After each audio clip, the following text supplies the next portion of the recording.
As you know, today has been quite the day in Israel.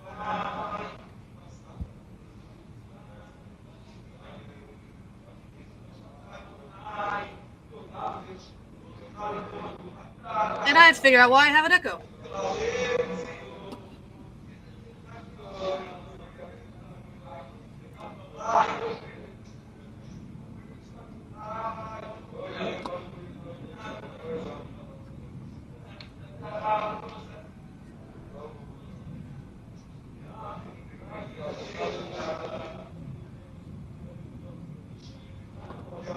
Okay, I think I figured it out.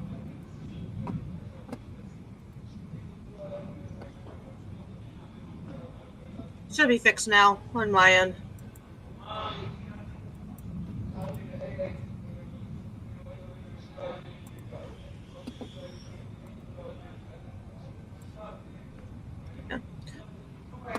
So there are various reports of hundreds of over 100 people, possibly upwards to 300 people who have been killed.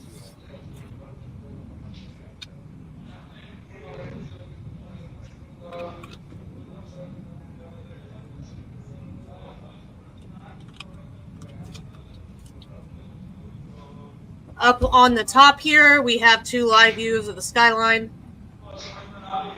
And here is at the Western Wall.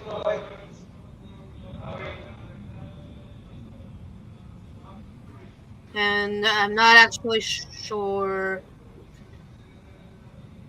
Not actually 100. Yeah, this is also at the Western Wall. So both of these are two different views of the Western Wall. Yeah. Okay. As you can see, they are not deterred from praying, despite everything that's going on.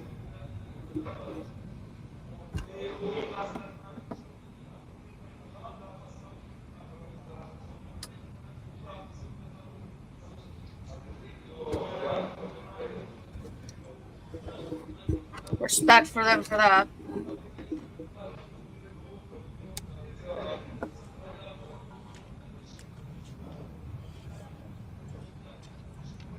I'm gonna be looking here and seeing what else I can find.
The camera at on the upper left hand corner, there was a pretty big explosion in that one earlier. That might be the one that we're hearing the human noises.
Uh-oh.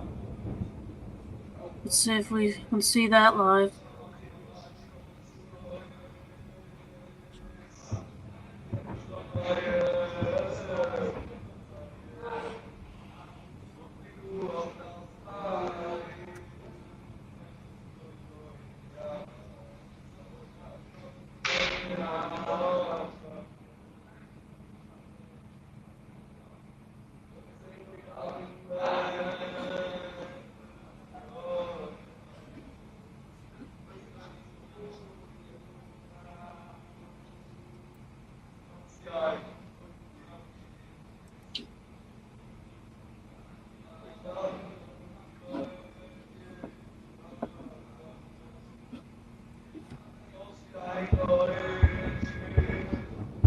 Oh, wow.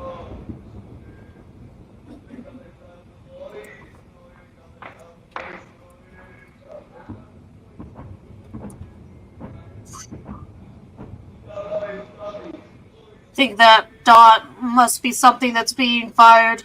Don't know if it's the Iron Dome or incoming.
A lot of heavy bombarding noises.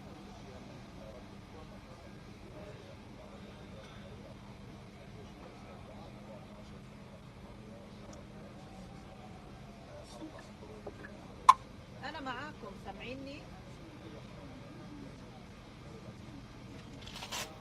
يا شباب بينادوا عليا سامعيني بالدوحة. طب احنا بنتأكد في صورة وصلاكم بالكاميرا. أنا أمام الكاميرا شايفيني.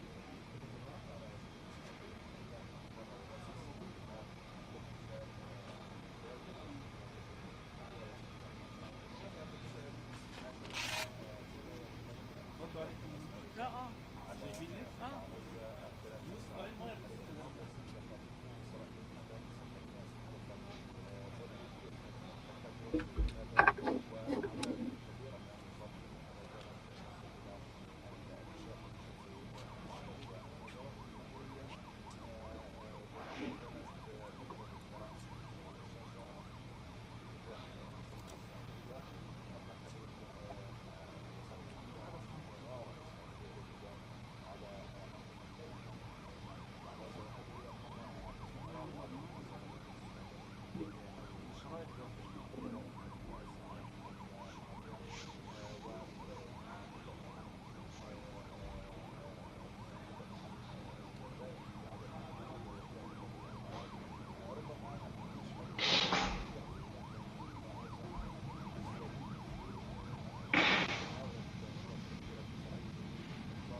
So as you can see, the death toll has risen to 300.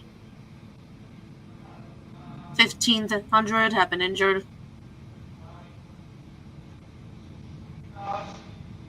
They're saying it's too early to say that,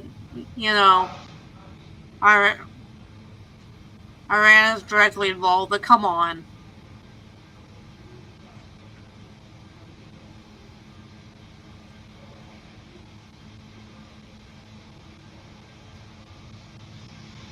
As for billions of dollars that were unfrozen in exchange for American detainees earlier this year, which some President Biden's critics have incorrectly said was linked to the attack on Israel, the official reiterated that those funds will not be accessed by Iran. None of it has been spent so far, and in the future will only be spent for humanitarian purposes. But how do you control that that's what they're doing?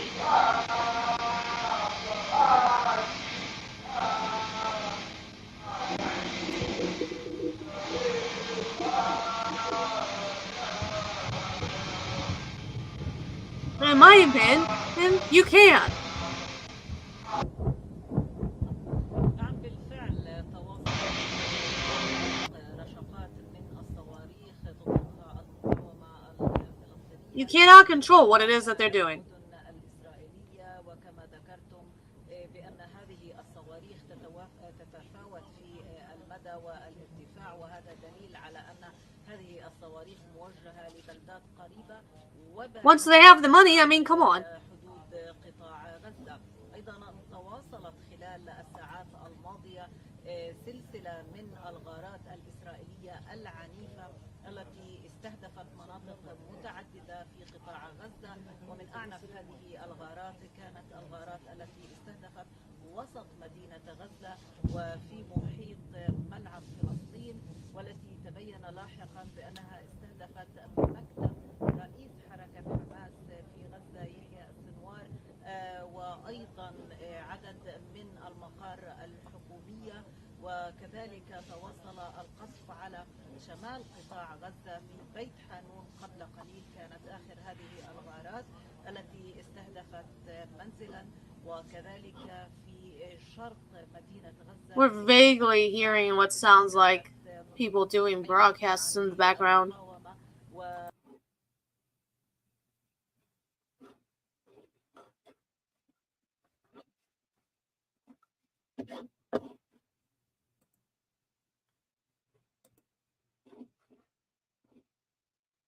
Well, I think it fixed it so that we're not hearing it anymore. Okay, yeah, it's the AP one. مما أدى إلى سقوط عدد من الشهداء والإصابات في هذا القصف. بلغ عدد المنازل الذي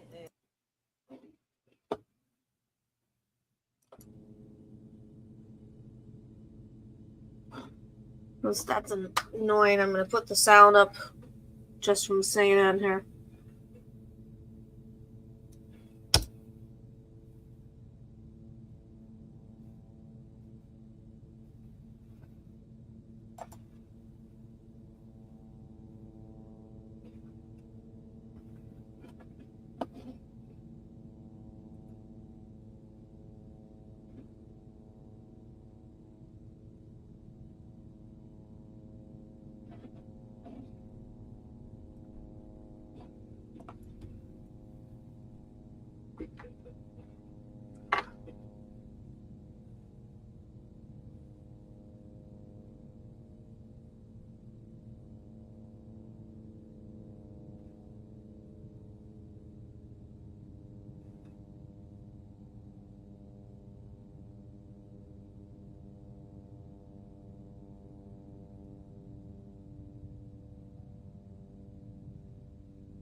There's more alerts.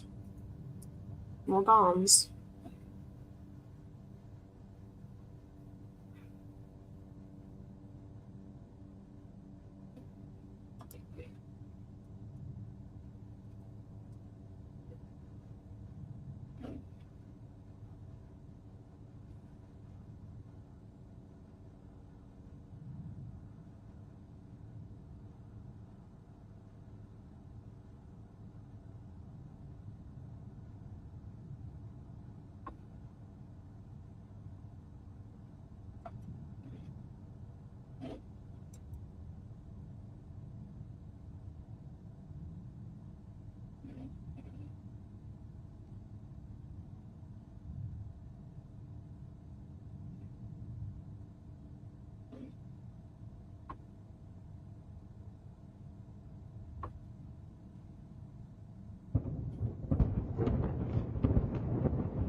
نعم بالتأكيد.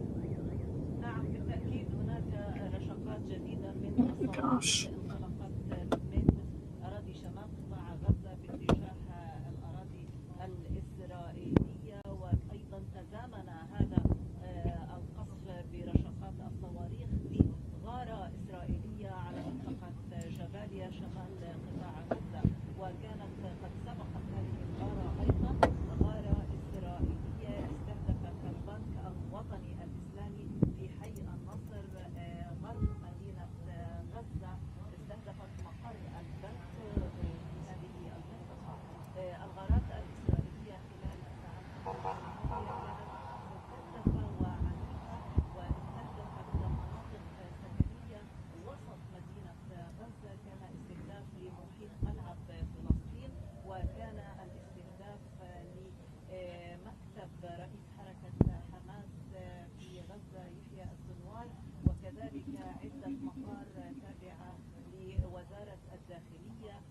إضافة إلى استهداف أيضا مقرا هو مقر الشؤون المدنية، وهو مبنى تابع لوزارة الداخلية في بيت لاهيا شمال قطاع غزة. في بيت حانون تجدد القصف أيضا مستهدفا عدة أهداف، منها منزل ومنها أراضٍ ومنها مواقع للمقاومة في شرق مدينة غزة، وتحديدا في حي التفاح كان أيضا هناك استهداف لموقع للمقاومة.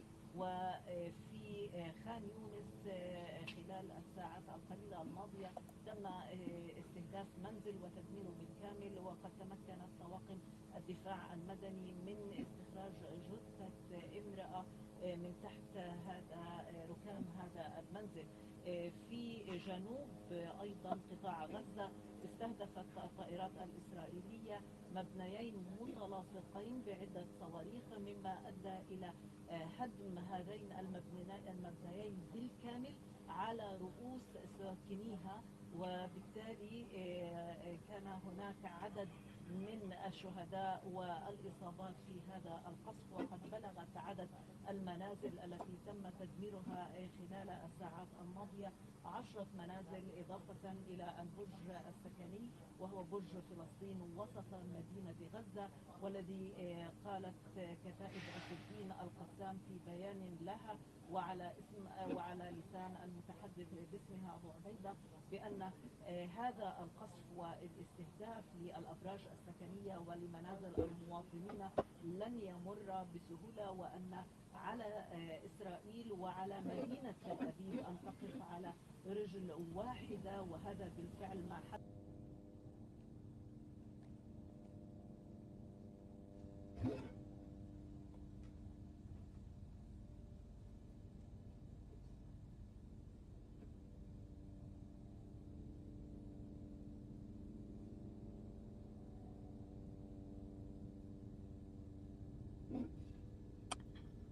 This is from Trey Yingst on Twitter. He's saying the Israeli military is giving civilians in Gaza very specific evacuation instructions, telling them to move deeper into the strip in multiple areas. It appears Israel will soon start a heavier ground and or air response.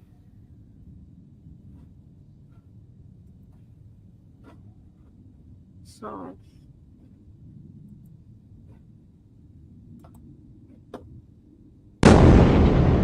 oh gosh, that was loud. Oh god.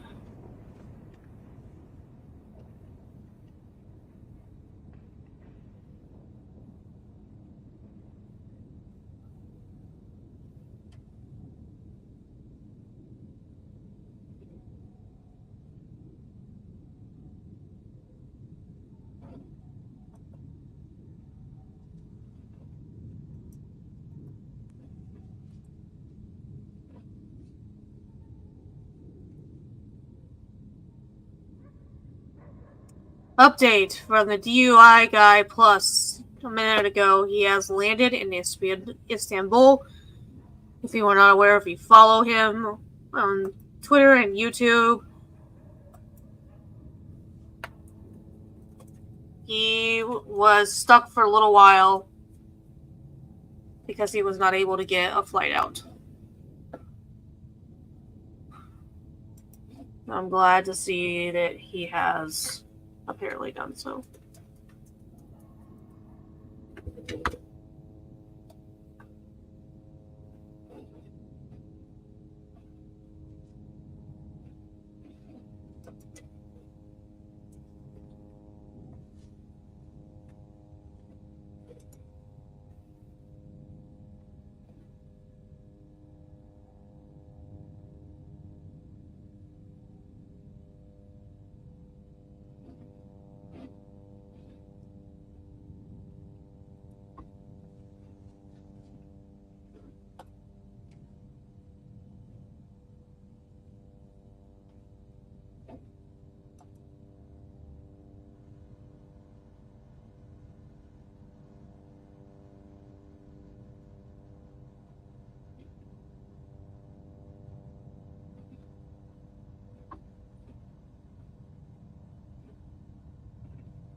Now that he is there in Istanbul, he has a 6-hour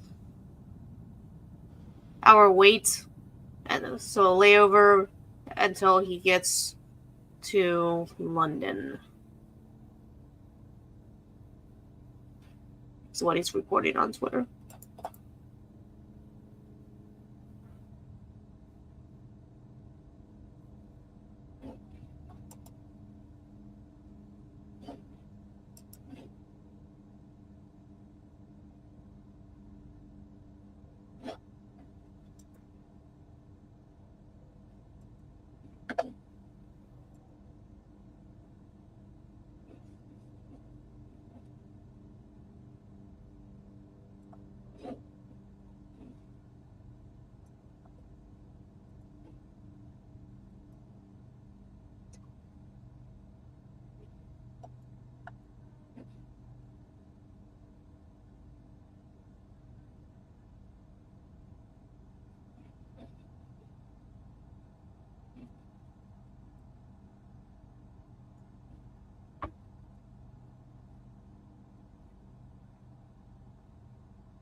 Oh god.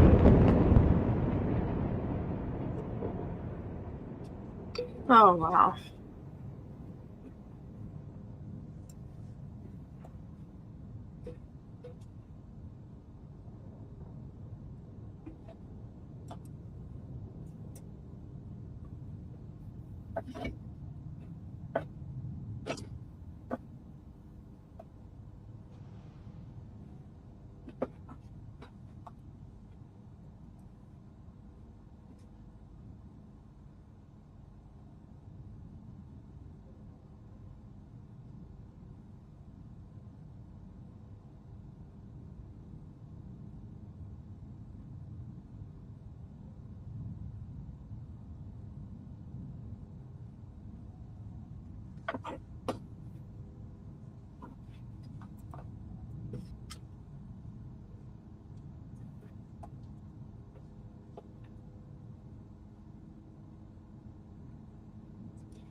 With Lebanon, I don't think that Hezbollah wants to join the fray. But then again, Hezbollah never wanted to join the civil war, never wanted to intervene in the Syrian civil war. Iran forced it.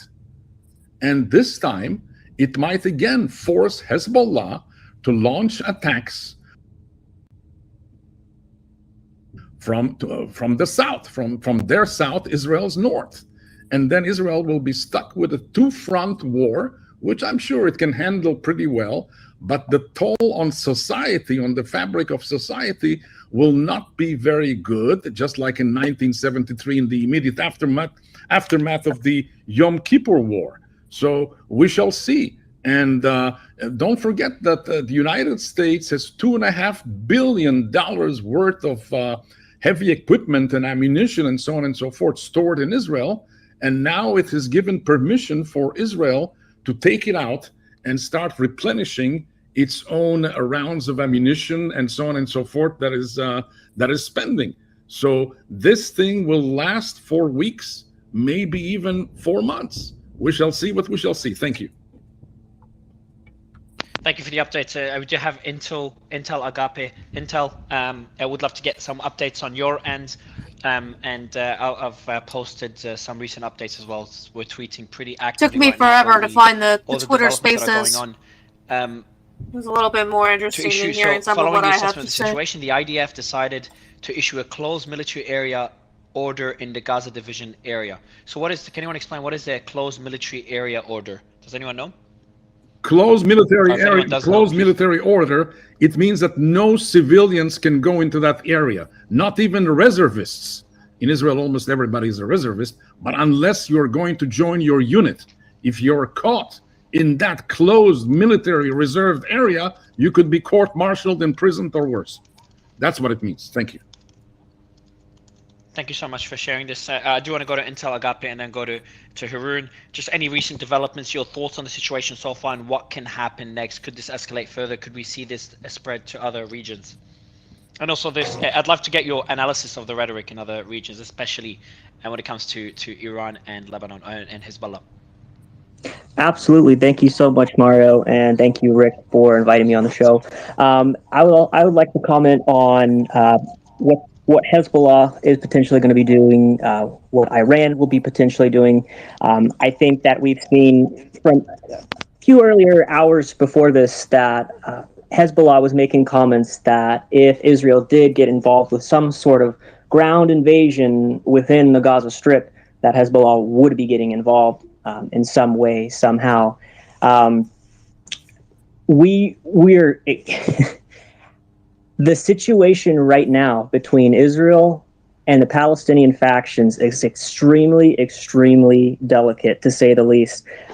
There was a comment before this council, the cabinet made any decision to neutralize to want to destroy Hamas and Palestinian Islamic Jihad. Many hours ago, Netanyahu said that we will turn all the places in this evil city where Hamas is hiding into ruins. The IDF will immediately use its full force to destroy Hamas's capabilities. We will avenge this Black Day. So just looking at that statement alone, I can only imagine what that means. I'm thinking that it's not an if, but when there is a full-scale ground invasion by the IDF into the Gaza Strip, we're going to see a knee-jerk reaction from Hezbollah. They'll probably be launching rockets. We have to also remember that Iran, back in 2022, General McKenzie said that Iran has in possession of over 3,000 ballistic missiles. many of them intercontinental ballistic missiles ranging from 2,000 to 3,000 kilometer strike range from the center of Iran. So they have these capabilities. So if Hezbollah does get involved with this conflict, then it's most likely that Iran will get involved with this conflict. It's also possible that Israel will use this opportunity to strike Iranian nuclear sites throughout the country. And this how? will Thank you very much. produce And how? Yes. I'm going to jump in there. I think we're getting a bit. I'm not entirely sure that this scenario is feasible. It's possible, but I'm not entirely sure it's the most probable.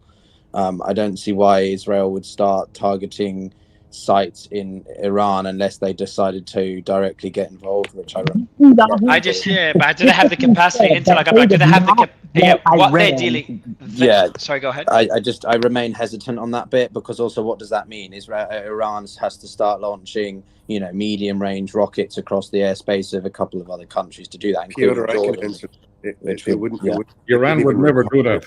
It would be too scared. That's what I'm saying. They know their limit. Yeah. Okay, well, let's. An Israeli raid destroys the headquarters of the production bank, which is the video we put out.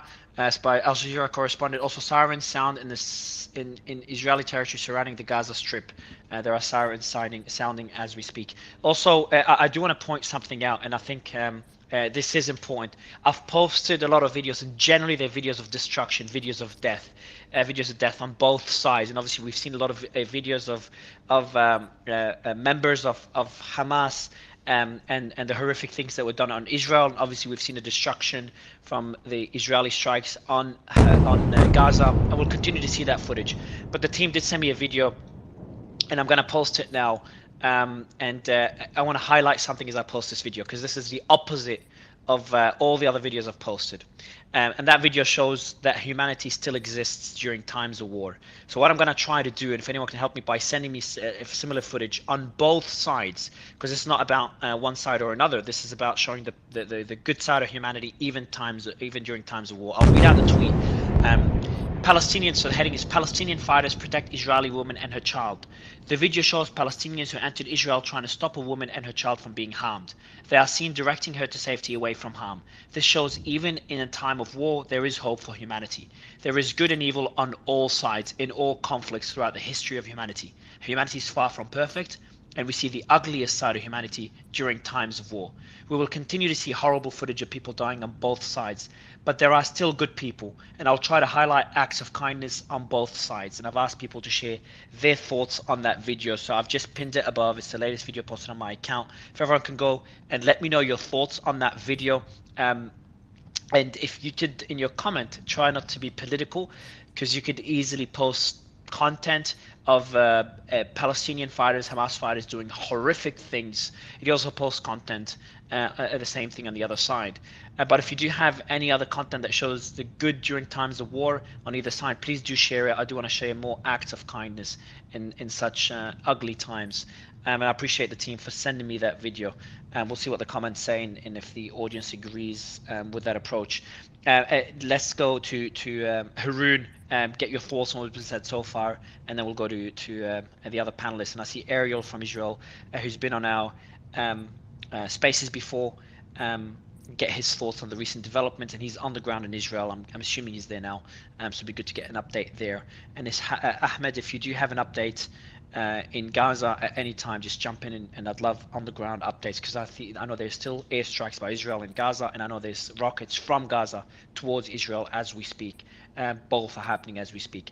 But let me go to Haroon. Your thoughts on the discussion so far, and what could happen next over the next few days. Whether things are gonna be limited to Hamas, Gaza, Mario, and Israel.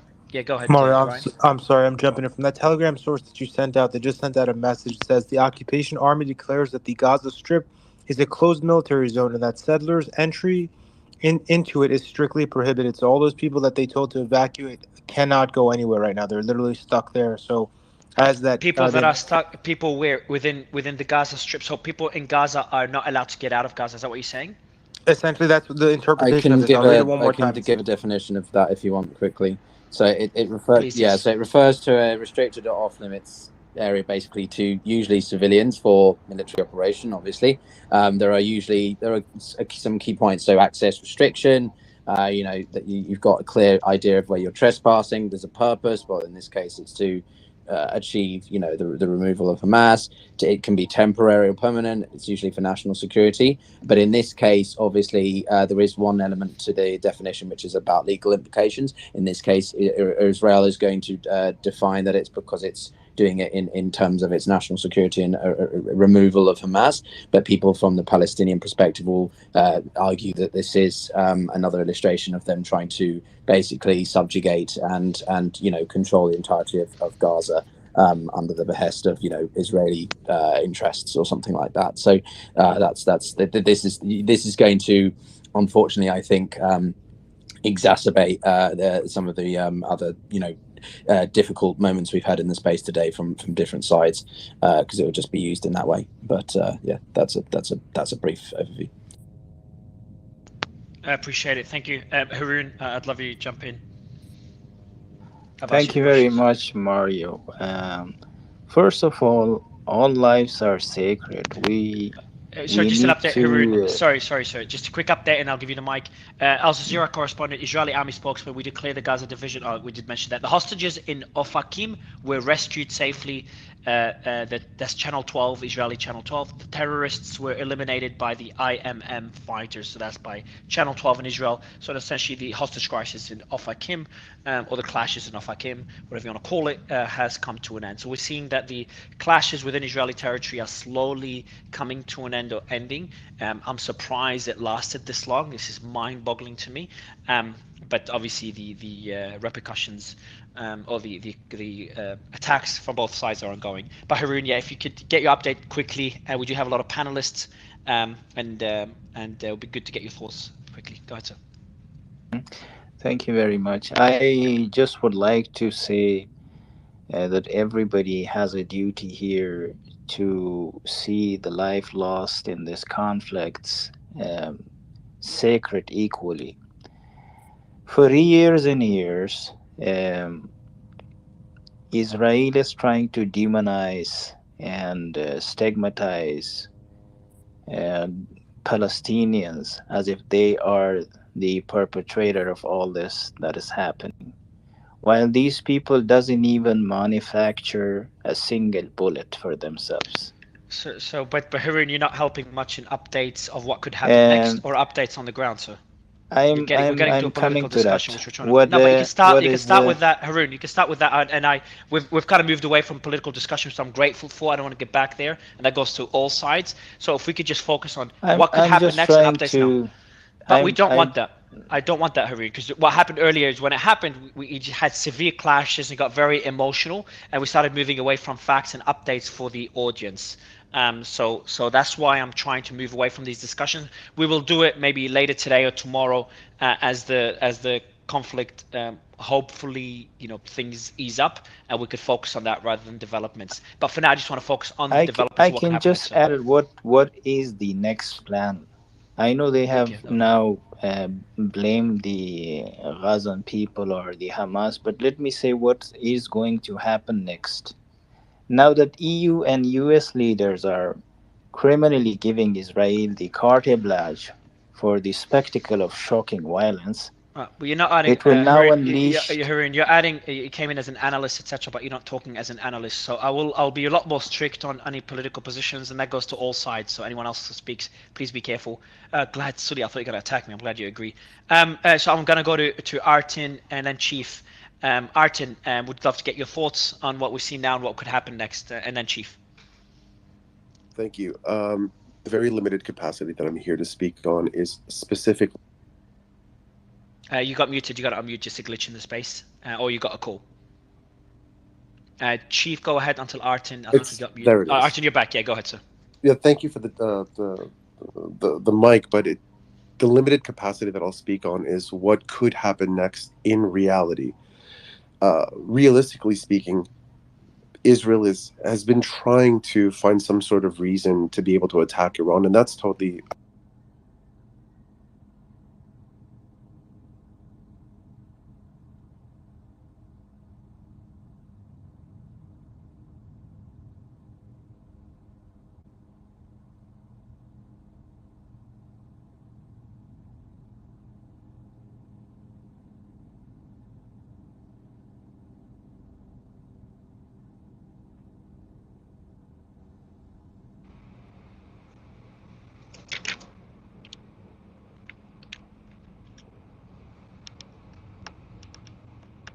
we all understand that, but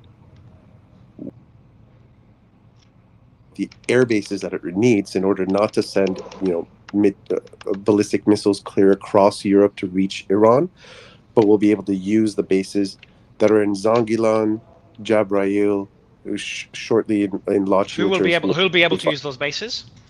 Israel will, if it decides to attack Iran. But do you think there is any likelihood that Israel will attack Iran? Because from the analysts I've spoken so far, it just seems very foolish militarily. At least now and even later. I don't think any of Israel's allies will agree to this. I don't think the US will agree to this. I don't think anyone wants to see that level of escalation. This is very different to a clash. Mario, nobody wants to see that. But I said I started off with a caveat.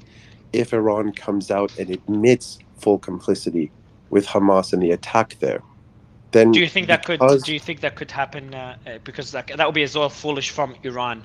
It's absolutely foolish, but the rhetoric coming out from Israel, for example, for the last 20 years has been its desire to attack and neutralize Iran's nuclear capacity. One way or the other, if it wants to attack, what I'm trying to get at mainly is it has that outlet and that ability, and the base is there. That's all I'm saying. I understand. I do want to go to Chief, just get an update, especially on the U.S. political landscape and the rhetoric or the narrative within U.S. media and politicians. It'd be good to get an update there, if you don't mind, Chief. And then we have Yehuda State. I think I've seen you on the panel before, so I brought you up. Hopefully you can add value to the discussion. Piotr, I'm bringing you up as co-host again. And we also have Bara Shiban from Yemen. Go ahead, Chief. We'd love to get your thoughts and updates. Yeah, so there's a lot of recent things that have been going on. There was a report actually that the Taliban wanted to join the fight, and actually they're asking Jordan, Iran, and also I believe Jordan, Iraq, and Iran to let their troops conquer Jerusalem, according to the Jerusalem Post. But that was Xerxes. Go ahead.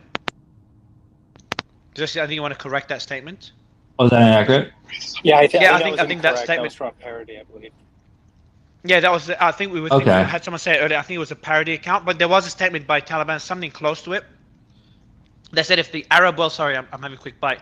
If the Arab world allows them to reach Gaza, they will join Hamas in the fight. But I think this is obviously just kind of again just pure rhetoric, and they know that the Arab world will not give them safe passage to Gaza. But continue. Go ahead, Chief. Right. I'll say this also. There was some footage recently of some firefight. I'll find the source for that. I'm sorry, I left that right there. There was a source or a video of that kidnapping spree that happened in, I guess, that rave party out in the that area where the fighters kind of came over by the paragliding. And there was, I think, at least for I think Benjamin Netanyahu, he made some statements recently about this and saying they finished the first phase of this and they're moving on to the next phase. So I'm not sure what that means in terms of how this escalation will continue if there are other targets in Gaza they're going after next. Yeah, and Chief, if you can send through that video, that would be great. Also, just for the audience, I'm just seeing the amount of comments, and most of you are in support of the post and posting, sides of humanity. There's a video showing, again, humanitarian aspect of war, the positive side of humanity, even during times of conflict. This one's Palestinians, fighters protecting Israeli women. I'd like to have similar videos or photos on the Israeli side showing similar acts of humanity. But the comments have been mostly supportive. I thought I'd be attacked a lot more, but I appreciate that from the audience. Let me go to Xerxes. I'm not sure if you want to add anything. Let's go to Piotr, and then we'll go to Yehuda in a minute. Piotr? Yeah, I mean, look, I'm trying to sort of think about the, again, speculative part of geopolitical analysis, and I think it again depends on the micro level, right? In not so much the macro. I don't know whether you just start seeing other fellow Arab states getting involved, or Iran getting involved. Keep in mind Iran isn't the Arab world; it's different. So I think it does depend on the extent to the operations by the Israelis. The ball is in the Israeli court now, if that makes sense. Depending upon the way they respond, the extent to which they respond, and whether that triggers an in-kind, response from Hezbollah, and then that triggers another one. Is this just a domino effect now, or whatever? So for me, I draw. I was, clear to say that this is going to escalate, but now I'm going slightly towards my conventional self of let's not get too carried away in making. I'm not saying anyone is making claims or speculations about something that's going to be an uproar of several Arab states. I'm leaning. Again, you know what I mean? I'm leaning, yeah, and I'm leaning in that direction as well. Like, as achieved development. So when we're seeing the developments in the mutiny, it was constant escalation from our end, based on what we're seeing, until obviously a deal was reached out of nowhere last minute. But in this case, it was initially escalating when we saw the rhetoric from Hezbollah, the movements from Hezbollah forces, United Nations forces, Israeli forces in the north, and one of the commanders in Israel, Israeli commanders, saying they expect Hezbollah to enter, or they're preparing for Hezbollah to enter, not expect, sorry. So that rhetoric made us assume that, hey, shit, Hezbollah could get involved. But one statement that we made, and Piotr, you'd remember that, me and you agreed that if Hezbollah wants to get involved, it would be early on, because that's when Israel is at its weakest, because they're just dealing with the repercussions of the attack by Hamas. And for them not to get involved early on, the more time passes, the less likely they are to attack. And not only is time passing, we have Hadi on the ground that I keep getting updates from. He's in South Lebanon, and he's a journalist, and he's got obviously a lot of friends and stuff in South Lebanon. He's telling us there is no movement from Hezbollah. It's relatively calm. People are going out living their lives. Yeah. And on the Israeli side, obviously they've positioned themselves in case Hezbollah gets involved. But the more time passes, I think Israel will just get stronger. They unite. Their reserve forces are activated. Their military is on alert. So Israel now is stronger than Israeli Defense Force is stronger than what it was when the attacks initially started. They were caught by surprise, and I think tomorrow they'll be even stronger. And that means one thing, and that means it's less likely, militarily speaking, for Hezbollah to get involved, unless we see more surprises from Hamas. What do you think of that analysis? Yeah, we've gone back and forth. I said this from the beginning. I think, it's like the events with the mutiny. You can only respond in real time. And when we were hosting that space, it was very much, oh my God, they're going to go to Moscow. They're going to go to Moscow. Oh, they're turning around. So you're reacting to stuff. We're not pretending to have any super, what's the word, crystal ball skills here. We're human and making up, reacting to it as many as everyone. We're just trying to make sense of it based on experience and education. And for me, I think, it was a reasonable assessment that maybe Hezbollah wants to do this as well. But now it's clearer that they probably aren't. That's not denying that there is potential for it to still happen. But, circumstances have changed. And I think, the north of Israel is going to be securitized. It's going to be heavily, I think necessary preparations are going to be made around there in case. And again, I think it depends on what happens now in Gaza. If it goes one way, then maybe we'll see more reactions north. And if it goes another way, then maybe we won't. But it's definitely led to a highly securitized, situation now. And it's going to change things in the broader strategical sense for a lot of players, in the coming weeks and months ahead. So. And I do want to get so I want just one thing, Vizgard. I want you to respond to Piotr, but also let me know your thoughts again on the Iran Supreme Leader Ali Khamenei, who said today the Palestinian youth and the Palestinian movement is more energetic, more alive, and more prepared than it has ever been during the last 80 years. That came out for almost 4 hours ago. I want to get your thoughts on that particular tweet and how common this is, whether that's expected or that's potential escalation. Yes, returning here to the question of whether it's likely that other Arab states will get involved. Naturally, as mentioned already, Iran is not an Arab state. But if we look at Khamenei's statement here, it is quite expected that he would have rhetoric that is highly aggressive. We should also remember that Hamas, the main sponsor of Hamas now for many years, has been Iran. But previously, it was a little bit of an uneasy relationship, as there were other powers in the Gulf region other Sunni Muslim powers that were more supportive of Hamas and the Palestinian cause in general. So Iran has only in recent years really become such a close supporter of Hamas. So the rhetoric is expected, but I don't think that it will go very far beyond that. Of course, there could be some financial aid, some material aid, and so on. But direct military help is unlikely.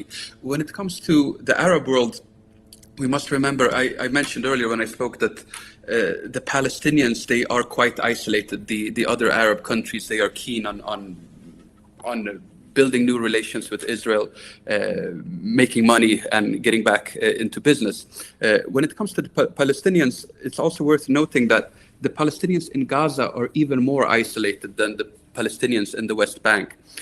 For the rest of the Arab world, the Jerusalem is very important. The Western Bank, today we have seen so far, it's been very quiet in the West Bank. It's all isolated to Gaza. If there would have been some big upheaval in the West Bank, then it would have made it more likely for any other Arab state to be at least tempted to intervene. It's not an accident that that Hamas named this offensive the Al-Aqsa Flood. They want to bring attention to the Al-Aqsa Mosque and to what is happening in Jerusalem. Gaza, on the other hand, is quite insignificant in the symbolical sense of the way. So I wouldn't expect direct involvement neither from Iran or any other Arab state, as long as this doesn't escalate anymore. Yes, so I've just got, I'm going to review a source, and I've got a very important development that I think is very important for the audience, especially anyone that's looking at videos online. There's a massive cyber attack apparently ongoing now, but I will verify it before I mention it.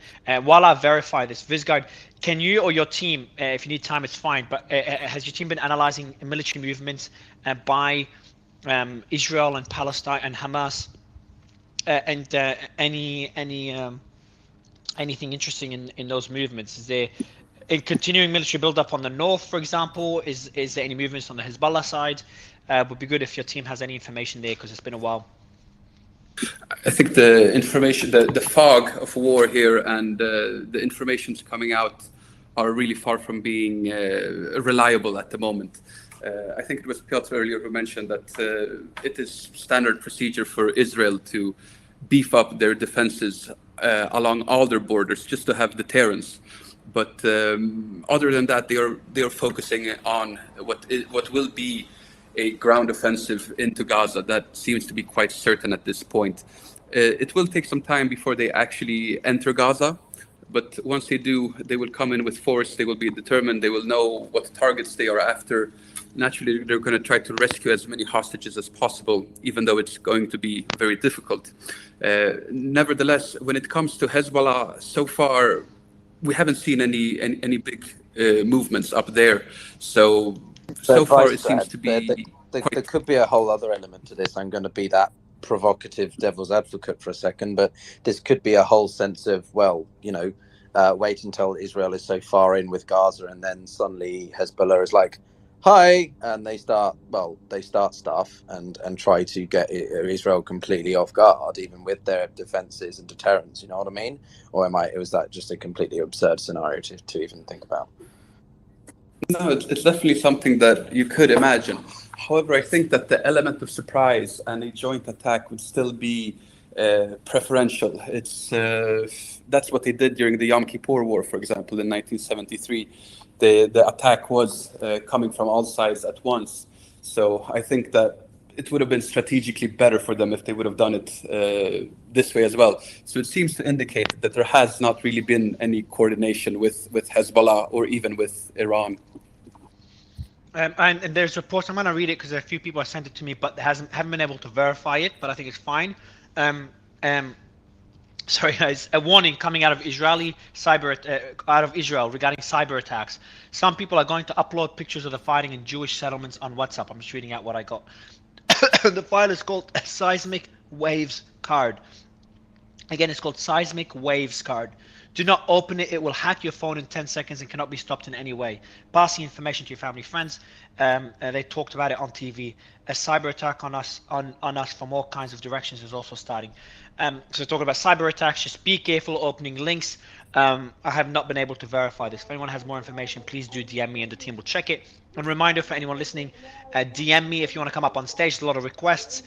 We have to verify, we have to know why you want to come up on stage and verify your sources and who you are before bringing you up on stage. Mario, I have some news coming in. Go ahead. Israel's former Mossad chief says we didn't have an inkling of what was going on. The number of missiles that were launched in less than 24 hours is over 3,000. This is beyond imagination from our viewpoint, and we didn't know that they had this quantity of missiles, and we certainly didn't expect them to be this effective as they were today, he said. This is an operation that is highly successful, unfortunately. I think this is well coordinated, Halvi said. Cool, man. If you can send me the statement, I'll post it out and put a video of the rockets as well. Also, anything on your end through the various groups, anything that you've seen? Piotr, I've sent you a DM. Go ahead, also. No, I think it's just the continuation. Like I think you guys were hitting it earlier. Is the significant increase of military presence, Israeli military presence near.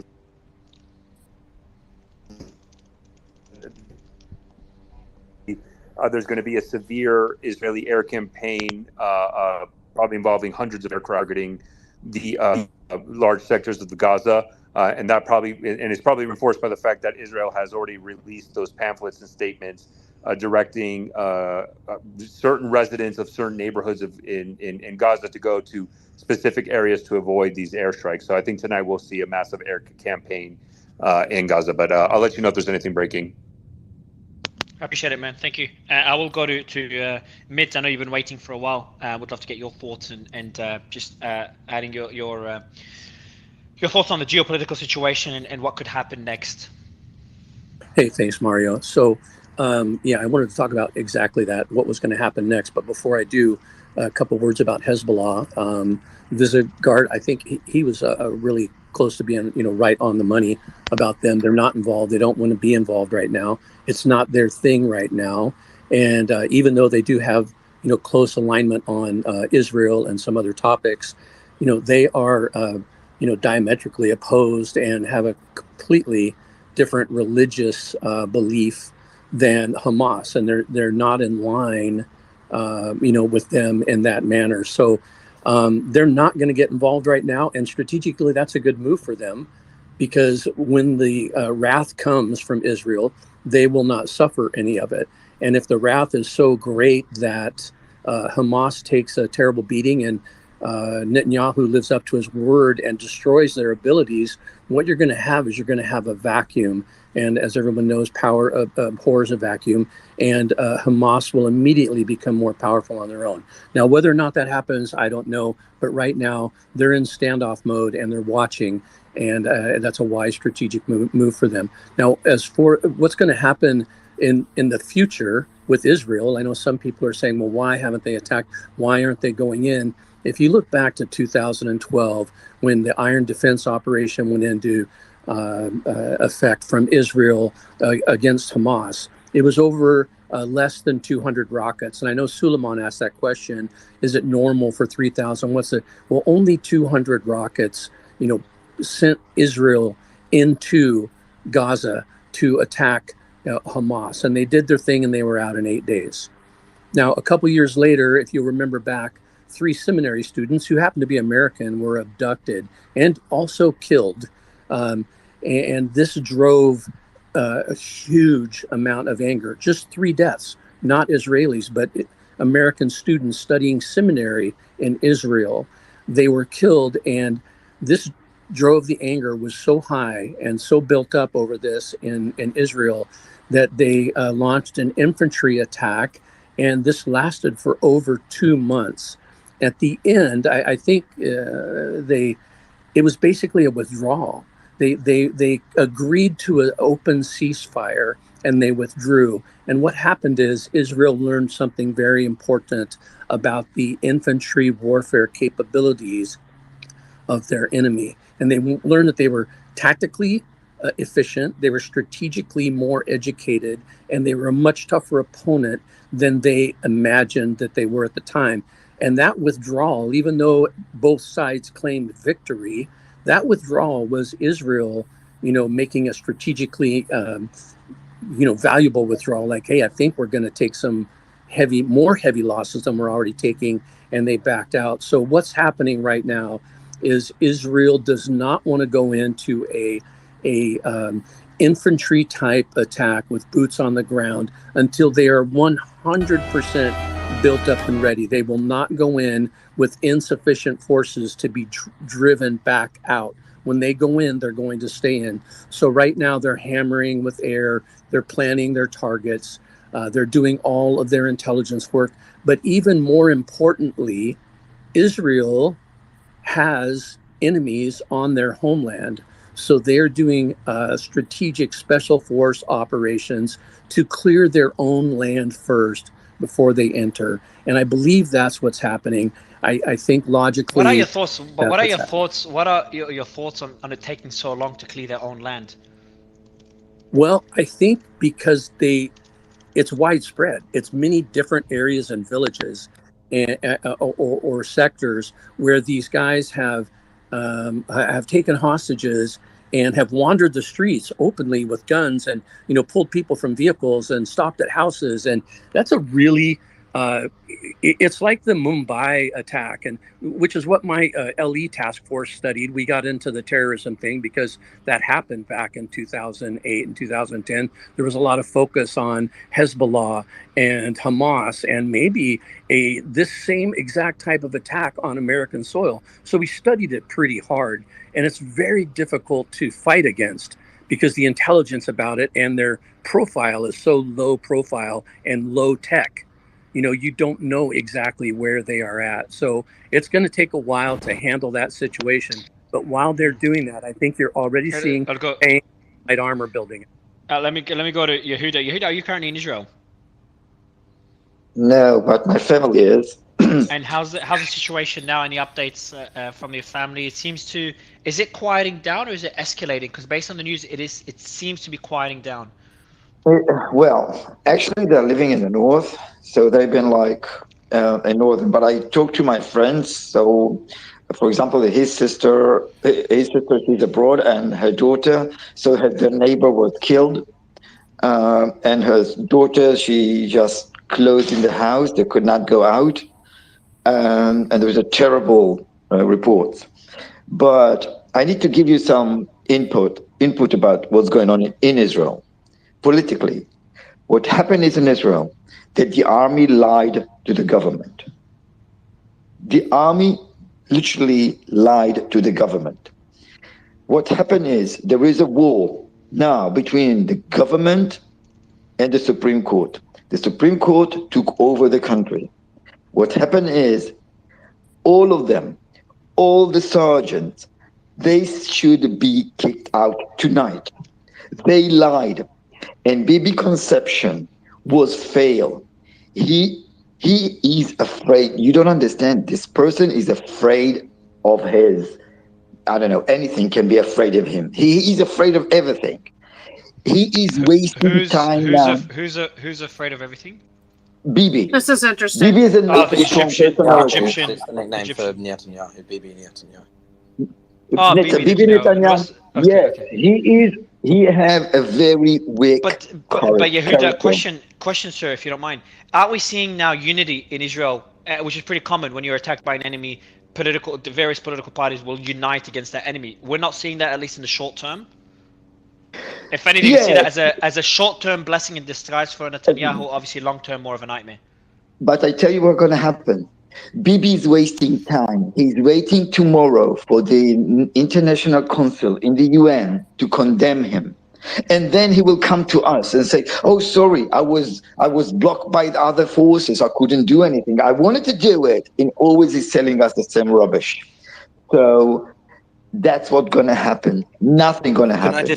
He will pay the price and shut the fuck up. And let me just I've got some breaking news, and I've posted it. I've pinned it just above. We've mentioned that already. Ryan was reading it, which is the Israeli former Mossad chief. He said the following: "We didn't have an inkling of what was going on," which goes back to the whole intelligence failure that the ex-defense minister of the U.S. was talking about. Gorka was talking about on stage here, among other panelists. We had no warnings of any kind, and it was a total surprise that war broke out this morning. He This is lied. beyond imagination from our point of view, and we didn't know they had this quantity of missiles, and we certainly didn't expect that they would be as effective as they were today.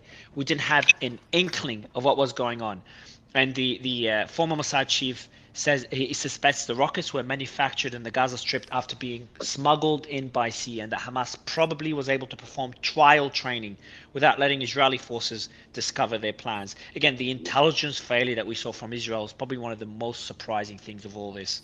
So just want to highlight. I just wanted to contextualize what Go ahead, you Piotr. had said quickly, which is it goes back to what I was trying to explain at the beginning of the space.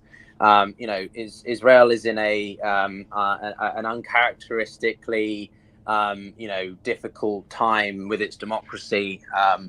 Israel is well, if you talk about it from this perspective, is considered to be a strong democracy, right? The institutions are supposed to be functioning well, and so on. But in this instance, the Supreme Court has been facing a lot of pressure. That, as I said, these are what's known as the judicial reforms from the Bibi government, but a lot of people look at them as complete just overhauls. Bibi is facing an indictment. And many people in Israel view this as simply a way for him to try and avoid being convicted of the crimes that he's been accused of. And it's also just a way to centralize control. It's basically what Hungary has been doing for years under Viktor Orban, what Poland supposedly is doing, which is basically trying to politicize the judicial system, reduce the efficacy of the media, and just centralize control. Most Israelis in the center, center left to center right, are highly against what is happening.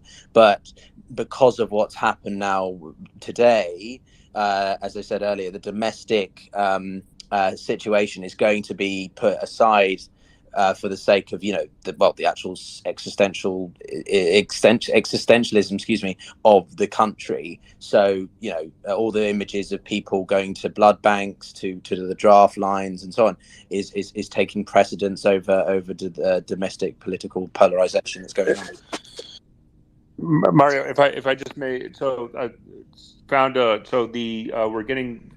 This is the first video I've seen. There's probably more, but at least the first one officially released by the Iraqi Popular Mobilization Front. So for those who don't know, their acronym, the PMF, they are Iranian-backed Iraqi groups that became kind of absorbed within the Iraqi Ministry of Defense and the Iraqi government during the counter-ISIS fight, heavily supported by Iran. And so a lot of people who deployed to Iraq were very familiar with their names, these Shia militia groups that fought against U.S. forces in Iraq. They released a video statement basically supporting Hamas and claiming that they will do whatever is necessary to support Hamas and the Palestinian people in this fight. I think it is important to highlight and note, though, that in May of 2021, I reached out because I remember something came to my head. There's a Jerusalem Post claim, one of the major fightings that occurred in May of 2021. Apparently, there were drones launched either from Syria against Israel that the Israelis shot down. In Syria and in Iraq, there's a very heavy presence of these PMF. They have an extensive infrastructure, extensive drone capability, etc., that they can leverage as well to kind of attack Israel from either from Syria towards there. So again, this is just a press statement. This is just a video statement. Nothing has a concrete actionable has occurred, but it does show that the escalation is there, and then this can, especially if Israel goes into Gaza, which seems very likely, it can get worse. And we also have Al Jazeera correspondent saying a number of martyrs were recovered after an Israeli bombing targeted a house in Beit Hanun, northern Gaza Strip. So martyrs refers to Palestinians in Gaza. Al-Qassam Brigade put out a statement saying, Al Jazeera correspondent also said that an Israeli ambulance mentioned that 6 injuries, one of them serious, as a result of the Palestinian missile strike on Ashkelon that we mentioned earlier. So we've seen the death toll. If anyone from my team could update us on death toll on both sides. I know it's really late in Israel and Palestine, so we probably don't get, I don't know if we'll get official figures at that time. The latest I saw about 15 minutes ago, Mario, was, and again, this was rough, and it was posted by War Monitor. It was 250 on the Palestinian side and 300 on the Israeli side, and that was from War Monitor. I saw it about 15 minutes ago. So if we get another 8 deaths on the Israeli side, the number of Israeli deaths would outpace the number we saw from 2008. I think it's so this was 42 minutes ago, Mario. Sorry, it was 42 minutes ago. So he posted 300 Israelis killed, 1,500 plus wounded, 252 Palestinians dead, and 1,000 plus wounded. So that was the latest. I appreciate it. Just from perfect. Thank you so much. Also, I do want to say that the something I was mentioning earlier. I need to get that link again, which talked about the amount of deaths on both sides between 2000, all conflicts, all wars, conflicts, whatever you want to call it, between 2008 and 2023. When I get that chart again, because on the Palestinian side it was 6,500. On the Israeli side it was 308. And already on the Israeli side, at least, we're seeing that number almost outpace that number probably in the next hour So, or so. Mary, I've got another stat just to add to that, which is that a friend of mine, Nicole's, also said that there's supposedly about 150 that have been kidnapped or that are missing still after today's events, and also in the context of the Israeli-Arab wars, this is significant, but we've seen thousands killed in the 1973, 1948. So we're not quite at that level yet. But the fact that Israel has designated this a war shows you how seriously they're taking it. So I appreciate that, and I've got the numbers here. I've just sent it in our group, guys, so you could see it. The human cost from 2008 till 2023 from Palestinian deaths, 6,400. Israeli deaths was 308. That's again from 2008 till 2023. So it's what 15 years, over 15 years, and that's it's just everything into perspective. Oh, we gosh. have the Israeli side is any minute now will be above that level, and it hasn't been 24 hours yet. Less than 24 hours, we have more deaths on the Israeli side, and ignoring injuries and people and members are getting kidnapped. And then 15 years on the Palestinian side, there's still a wide margin based on the limited reporting from Gaza, but also the massive amount of deaths on the Palestinian side in that period. 6,400. We're only still at 250, only just in relative to 6,400. I don't want to seem insensitive by saying only, but guys. No, just and again, just to remind others. The last time we saw an engagement into Gaza was 2014, and that was, as the chart Mario will probably tweet out, you had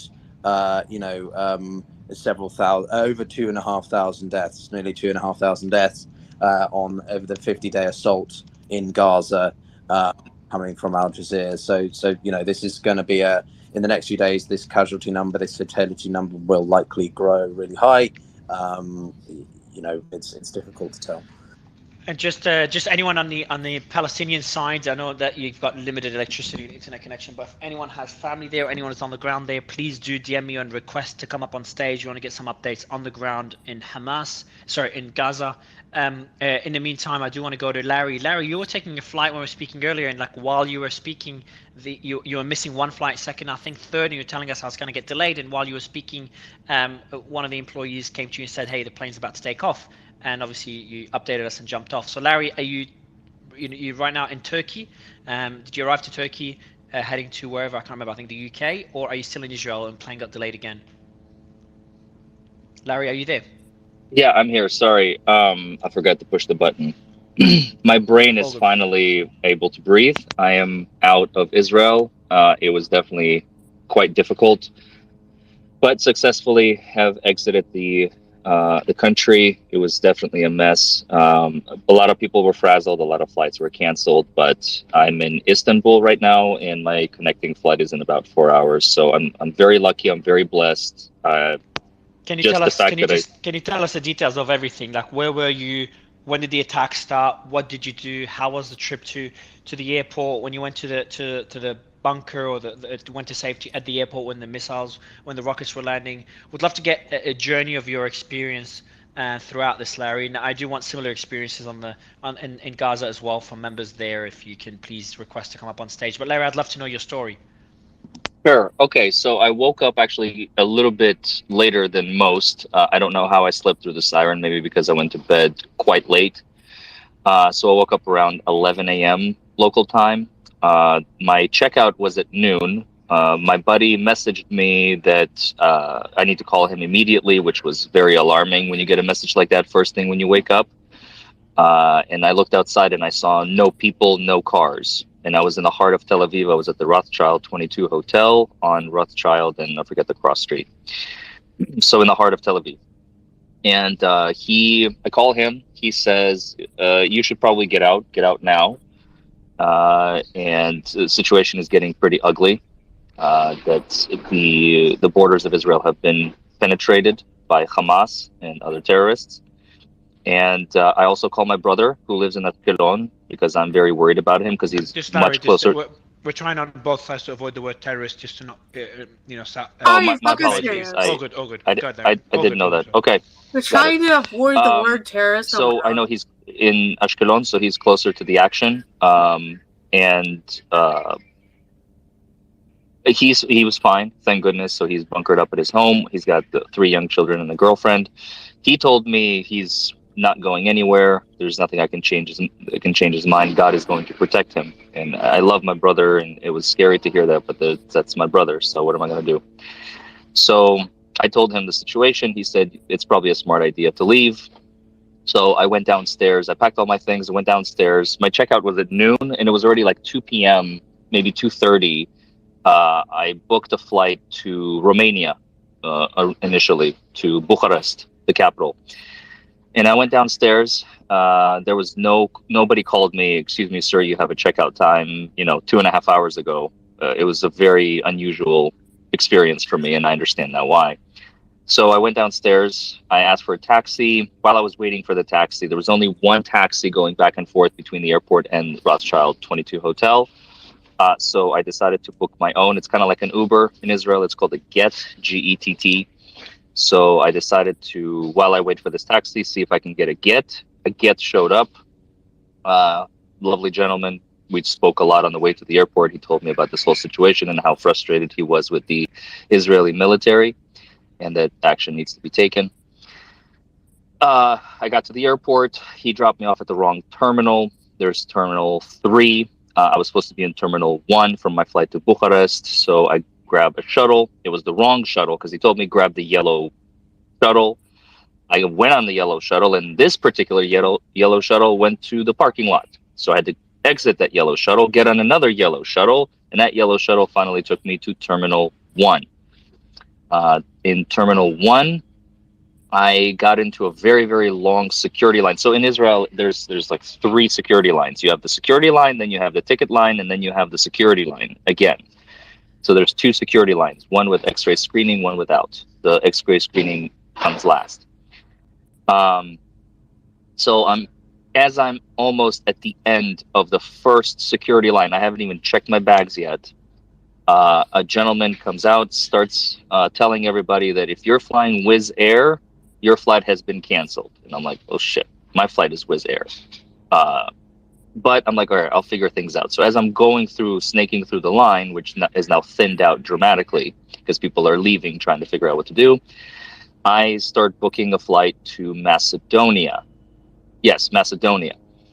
I was unable to complete the purchase. Long story short, I finally get my flight to Macedonia, and I go to the gate.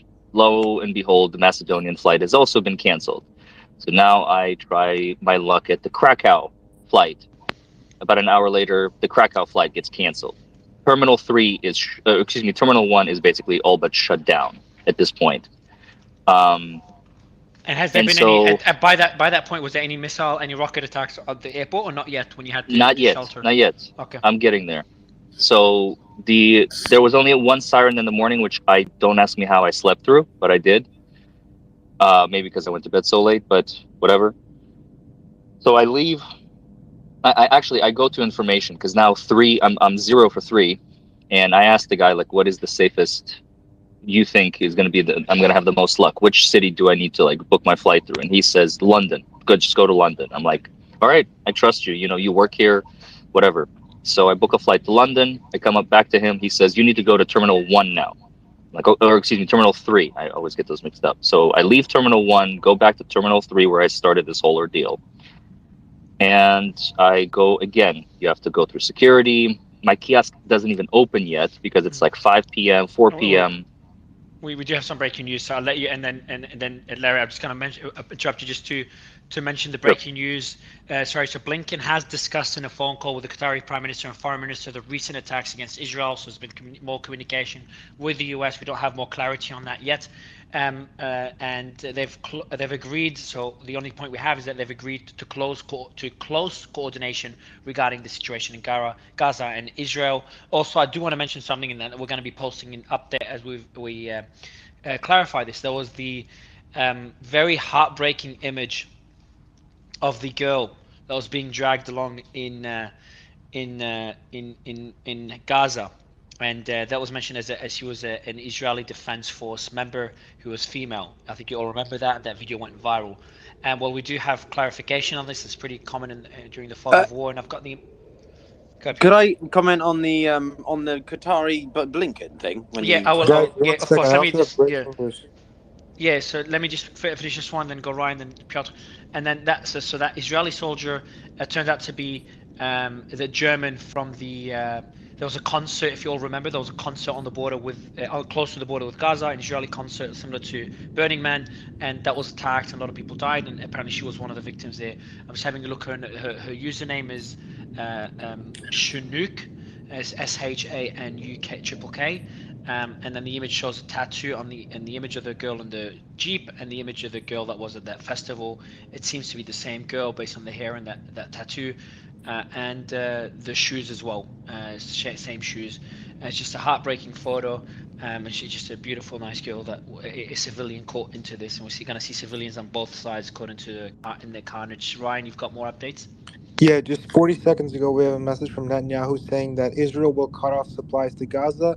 Israel will stop supplying electricity, fuel, and goods to Gaza, according to a statement from PM Benjamin Netanyahu office Saturday night. Much of Gaza has already been thrown into darkness by nightfall after electrical supplies from Israel, which supplied most of the territory's power, were cut off earlier today. That's probably why we're not getting too much news from that side. Netanyahu said this is the first phase of the counter operation, and he's also, this is from before, vowed reservation without respite.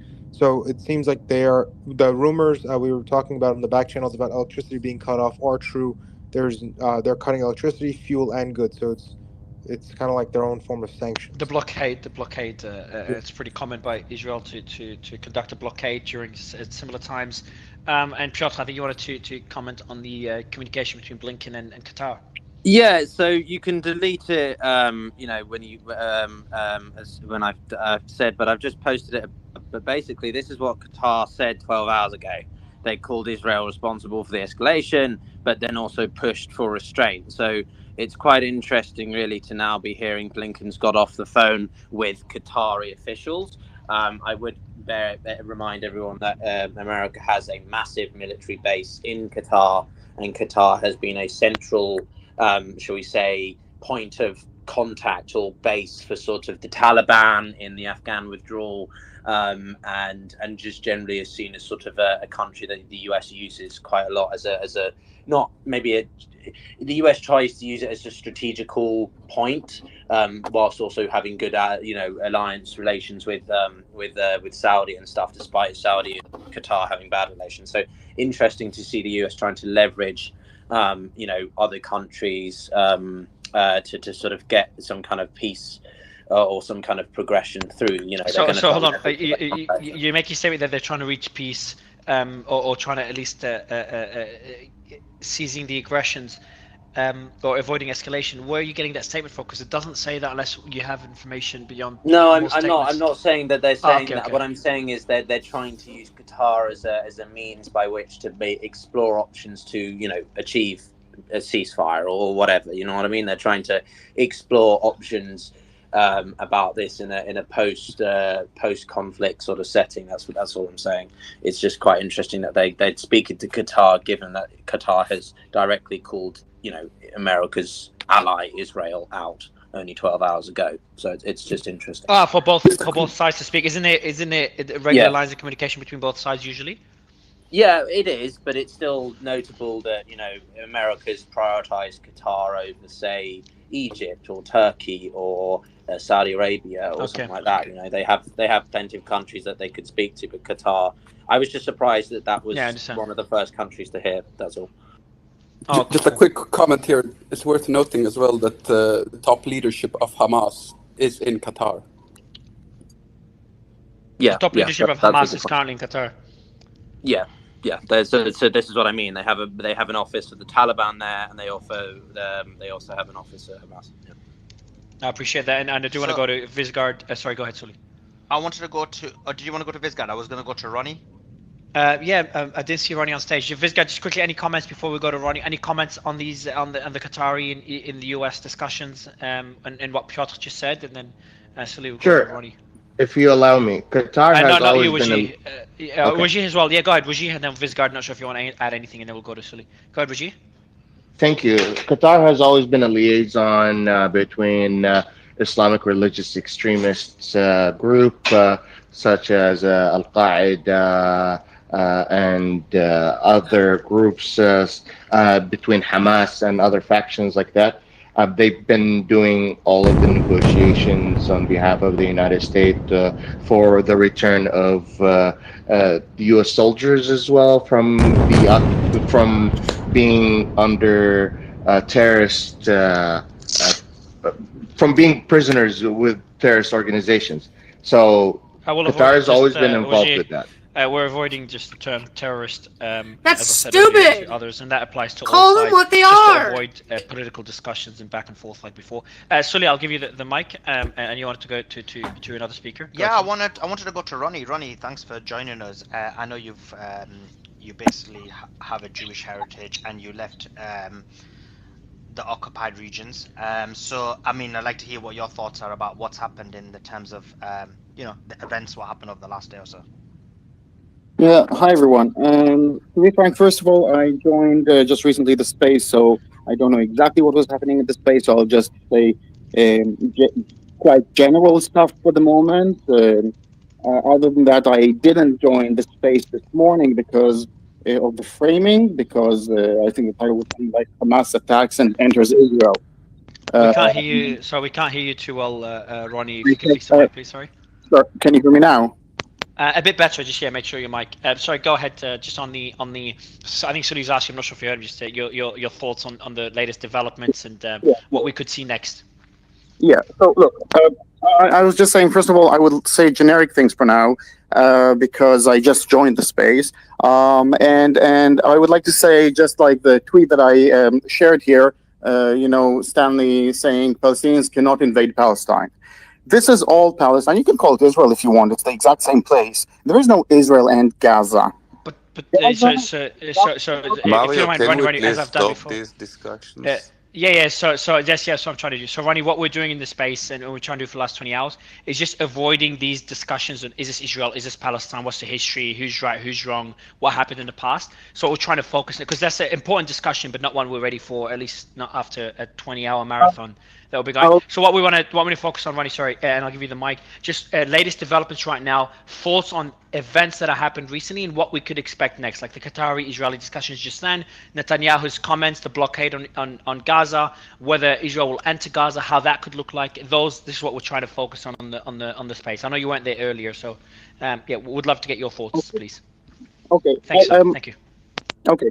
So I would say just a few things. Gaza is a concentration camp. It was established as a concentration camp in 1948. Mario, can we stop this discussion? You're back, yeah. So Ronnie, you're back to history too. What happened No, in no, 1948? I will start as well. Yeah, okay. No, Gilad, don't. So Ronnie, but what we're doing right? What happened in 1940 is obviously plays a role in what's happening now. But it opens up the discussion to base. It has everything to do with. It does. But Ronnie, it's not what we're discussing now. And I've removed panelists from stage before when opening up those past discussions. Not because just Ronnie. It's not just to let you know. It's not because it's not important, and because it's extremely polarizing, and it will move away the focus from current developments. So right now we're just focusing on the breaking news, and probably tomorrow we'll do a space on the background and what led to this and who's to blame, etc. So that's a separate discussion for tomorrow, which obviously you're welcome. I'm just going to follow you now, and you're The welcome. current developments are as follows, and I'll say it in one line. People from the concentration camp broke out. Okay, there was a lot of horrible footage to be shared by all sides. They were terrorists. Okay, Gilad, please. Gilad, I'll let you respond. Gilad, I'll let you respond. Gilad, please. Gilad, I'll let you respond afterwards. So Ronnie, go ahead, please. And Gilad, I'll let you respond afterwards. Now the next thing that is on the list is the great fear of Israel doing what they have been talking about. Gantz was talking about turning Gaza back into the Stone Age. They were talking about bringing a Holocaust on Gaza. I'm quoting from the recent years. Bringing Holocaust on Gaza, turning it into a... Can I ask you, Ronnie, can I ask you a specific question, sir? So just ask you a specific question. What do you expect? Sir, what do you expect? So one thing I want to know is, and something we were discussing earlier, how do you think an incursion by Israel into Gaza would look like? Because obviously it becomes guerrilla warfare. Gaza is very heavily populated, and Israel. We had one analyst say earlier that Israel is one of the militaries that is most prepared for guerrilla warfare, considering the circumstances. So how do you think such a conflict, if there is an incursion or when there is an incursion by Israel into Gaza? I would love to get your thoughts on that particular point, please. The Zionist race state has a policy of what they call mowing the lawn. It's a Zionist Ronnie, state. Okay, Ronnie, with all respect, so for all sides, as I said, no use of the word terrorist, Zionist states. I understand where this is coming from, but Israel, Palestine, Gaza, Hamas, members, soldiers, whatever your term you want to use, just avoiding the terms that will make this political. So Ronnie, you have a lot of important takes, and I'd love to have you on stage, but I don't want those discussions to go down that path again. It's been a very quiet discussion for the last couple of hours, been good, and I want to continue it as such. But I will get. I want someone. So Bara, you're in Yemen. Gilad, before you go, I want to go to Bara first, so if you don't mind, please, and I'll go to you right after Gilad. Bara, I want to go to you instead. Just you are based in Yemen, so maybe give us your thoughts on the narrative in Yemen. And I know that there were. I think Suleiman was talking earlier. There were support in Yemen for the Palestinian or the Hamas cause. And there were people on the streets celebrating the what they consider the success by Hamas. So I want to get your thoughts on that, Bara, and just trying to avoid just a political debate, please. Yeah, thank you, Mario. I usually enjoy your spaces and the way the discussions are being made, and as you said, I appreciate how the discussion has been going so far. I mean, if we just ignore the last remark, the discussion in general, I enjoy it in your spaces. So I can tell you and I think it's important for everyone who's in this space today to understand the general Arab public opinion is generally swaying and more supportive of the Palestinians, despite of, like, for example, today was of course for many observers would see this was very unprovoked and uncalled attack by Hamas, but in general the public opinion across the Arab world would be very much in support of the Palestinians for many reasons. I don't want to go into a rant of the history. So this is in general, and then the other thing is that if going back to the discussion of the statements made by the Arab states, in general, if you would see, you will have in each statement they have to mention something about holding Israel responsible.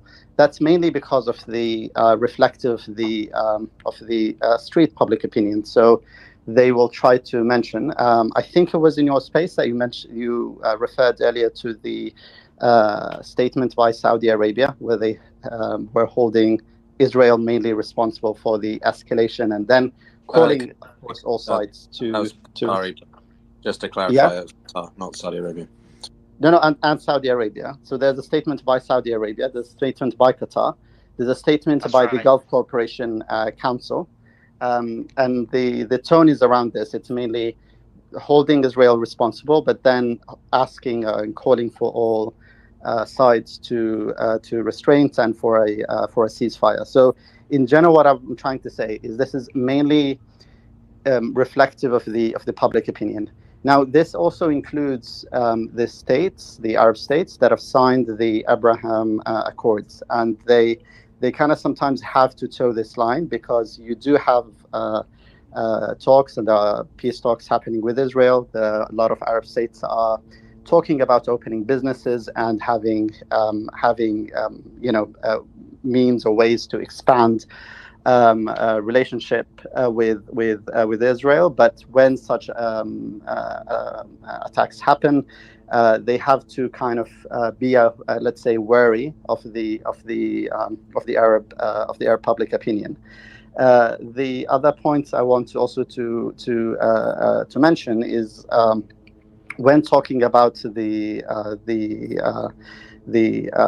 what I think might Hamas gain from this. I mean, I don't see yes, they can negotiate for prisoners, but it was such a big attack, and the retaliation is going to be big.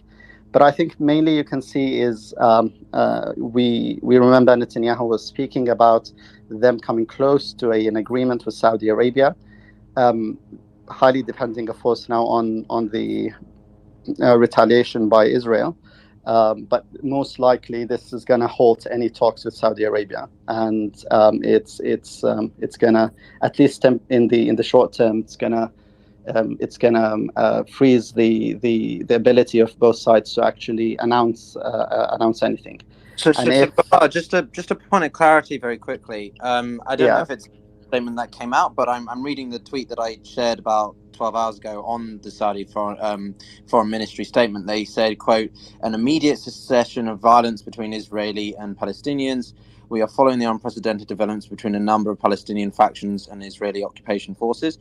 That doesn't sound quite the same inflammatory language as used by the Qatari side. So is there another statement that I didn't see, or because that's not the same? Sorry, before you answer, Mario, I do want to provide. There's a video, Mario, if you want to look it up and tweet it later. But that we're sitting to see more videos of military buildup from the IDF in the Northern Command, which is across the border with Lebanon, and so the speculation is that they're doing this in case Hezbollah decides to get involved in the war. So more military equipment deployed in the northern Lebanon. And northern has Israel. there been? Yeah, I'll message Hadi to see if there's any updates on his end. Also, I've just put out a video statement and the quotes by Netanyahu regarding the Israel cutting off supplies to Gaza. And this is, we're seeing the ugly side of war. I'm not debating whether it's right or wrong or a good strategy or a bad strategy. I'm talking about the human cost of a blockade that will obviously impact the soldiers that are participating in the war, but also civilians. And that's a blockade by Israel cutting off supplies to Gaza. I'll read out the points here. And again, this applies to all sides. There will be civilians dying. So I'm just sympathizing with that. Israel will stop supplying electricity, fuel, and goods to Gaza. Prime Minister Netanyahu's office has said. Much of Gaza was already thrown into darkness by nightfall after electrical supplies for Israel. Sorry, one more thing. Were cut off early. So go ahead, sir. Oh, sorry, Mario, you cut off for me. Sorry. Yeah. No, okay, I'll just finish off. So I'll give you the mic back, sir, in a bit. I have to go to all source afterwards. Netanyahu said the first phase of the counter operation had ended and that Israel had fought off the majority of Hamas militants, vowed to continue the offensive without reservation and without respite. And there's a video of other statements he's made earlier in the day. So I've just the team just pinned that at the top of the space, and we've posted as well. All source, go ahead. Yeah, sorry. So apparently, this is from, I haven't seen the original video, but it's from Global Military Info, very reliable Twitter account. And it says, quote, I'm just going to read it verbatim. A Hamas spokesperson told BBC that the group had backing from Iran for the surprise attack on Israel. I don't know if is that a new... Yeah, we shared that earlier. Yeah, is that the same one we've shared? Yeah, so okay, same one. But yeah, so and maybe get your thoughts on that particular one, because that one I found important, because we're seeing so is that an attempt by Hamas to involve Iran, or is that a fact that is stated in Iran gave them the okay to make such a statement? How do you interpret that statement, all source? So I think that the statement it's one of those where, does this mean that Iran had prior knowledge of this attack? Was this something where after the fact that it happened, that Iran just simply backed them up. It's a very vague statement. It can be interpreted a million different ways. I think the last thing we would see in a situation, kind of in a regional war, would be actual Israel and Iran, fighting either through missile strikes, ballistic missile launches, etc. That's kind of like the last, almost like the highest aspect of of the escalation ladder. But I think it kind of reinforces where a lot of the suspicion that some sort of coordinated attack this way that Hamas and a lot of groups had must have had some support from outside. But at the same time, my counter argument to that is this attack and how it caught everybody by surprise probably does also lead credence that this was a very internal operation done inside by the Hamas. And that they probably, there's also, because nobody found out about it, probably Hamas kind of kept it close to themselves as a way to not give advance warning to anybody or any intelligence leak. So I guess the statement you can interpret in a million different ways. It's just not that much information yet to really have a clear understanding of what it might mean or what it entails. I appreciate that, and I do want to. Sorry, go ahead, Gilad. Yes, I would like to offer here. I was just in the you asked me a question and then I think you passed on. Yeah, so I'll let you finish off, Bara, quickly, and then we go to Gilad, who's been waiting for a while as well. Go ahead, Bara. Sure. I won't take much time. So you asked me a question about the statement. So I'm going to quote here the statement by Saudi. It says, the kingdom recalls its repeated warnings of the dangers of the explosion of the situation as a result of the continued occupation, the deprivation of the Palestinian people of their legitimate rights, and the repetition of systematic provocations against its sanctities. So this is the statement made by your Saudi. Thoughts by Saudi Arabia. What your thoughts on the statement is that, as expected, we did have panelists say earlier that this is pretty much expected, nothing too surprising, and it will set back normalization of relationships between Saudi and Israel. We'd like to get your thoughts on that. Exactly. So this is going to set back definitely the talks that were happening between Israel and Saudi. And then another thing is, of course, depending on how Israel will choose to retaliate. Now, we know that Netanyahu have said that they're in a state of war. So all of us, I think, in here are expecting it's going to be a big military operation. This is not like just a small operation that they're going to just walk in and leave. And I think depending on what's going to happen, it's going to mainly, I would say, pressure how Saudi Arabia will choose to continue the methods of how they will going to, resume the talks with Israel. And the final thought I would like to add into this, there are a couple of states that have mediated in the past, including Israel's neighbors. Primarily, I would say what's put in the forefront is Egypt. Egypt is in a position that it does have channels of communication with Hamas and with Israel at the same time, so they can be a mediator. And then you have, of course, Qatar, although Israel is not so much in favor usually of involving Qatar, but Qatar does enjoy also a good relationship with the US, so they can play to a certain limit. And of course, you have Turkey, who are also like in a similar situation like Qatar, where they do have relations with Hamas. But primarily, I would put. One last question before I go to Gilad is that what's your general thoughts on the response from the Arab world? Is it more sympathetic than you expected, or more controlled or limited?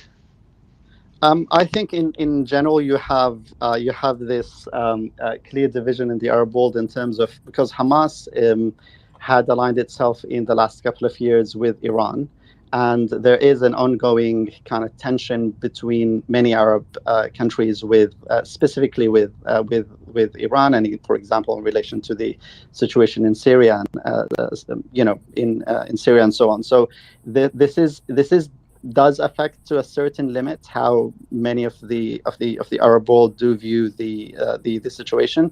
But in general, even with those countries who are, I would say, are ideological opponents to Hamas, they in general will also be siding with Palestinians, at least with their like public statements and public sentiments, if not like doing something in I would say in material terms. But generally you'd have, I think, the same block you're talking about: Hamas, Hezbollah, Syria, the like mobilization forces in Iraq, and of course Iran.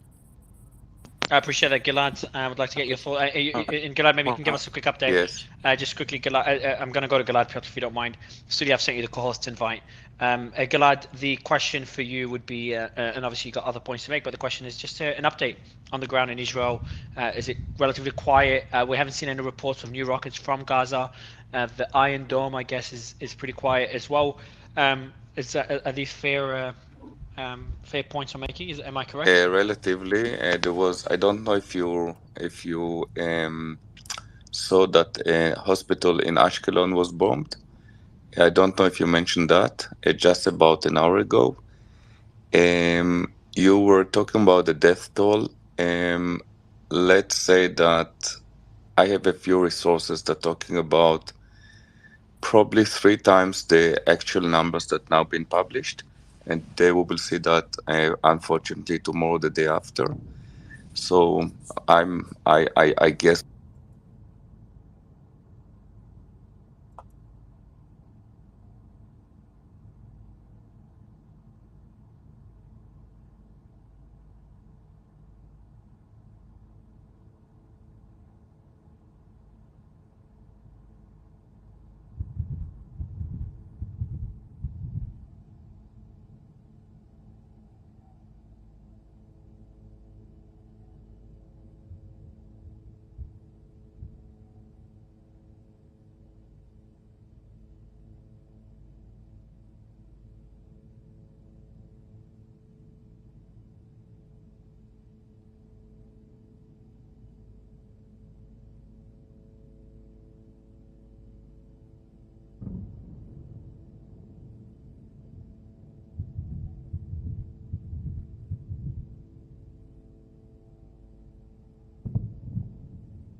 Oh, Dan did it. Okay.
I don't know if I'm gonna be able to get the Snapchat thing to work. Try this.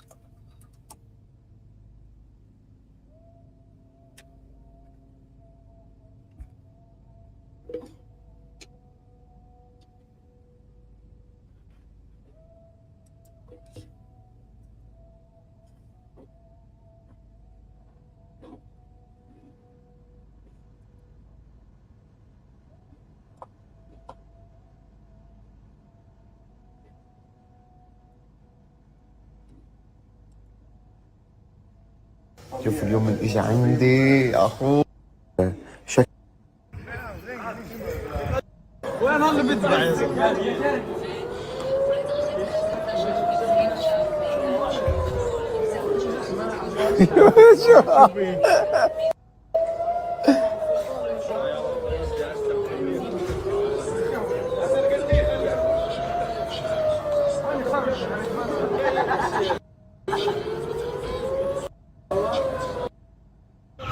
כל מי שחושב שהאזעקה זה צחוק, פעם ראשונה בעיניים שלי ראיתי איך ניצלתי.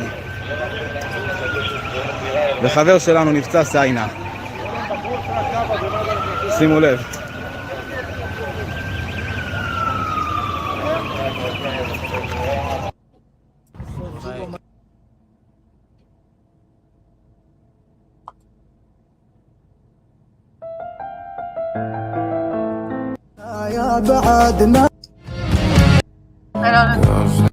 I don't want to risk him. وتشاء أن من الحي. I don't want to risk getting in trouble for sharing.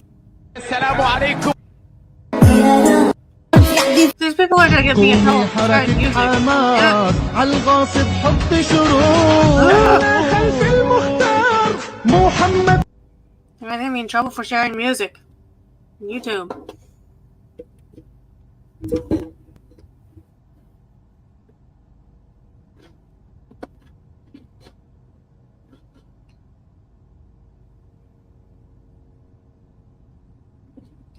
I'm gonna actually look on Twitter here and see if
there's something else here.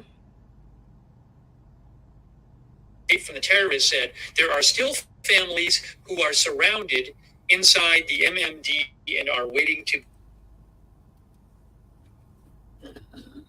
I think the free TV is live, but I have a tendency, but I'm gonna tend to go along with the idea that he tends to probably get people restream them.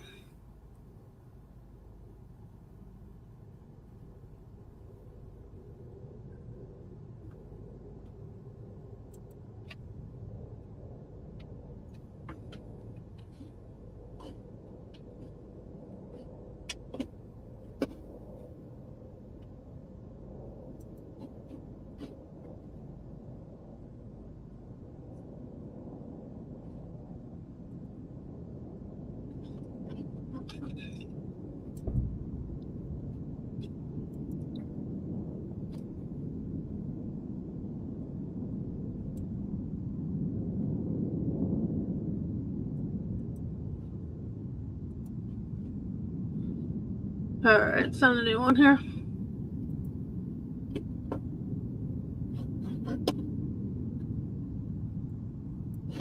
In fact, I'm gonna get rid of this dumb thing.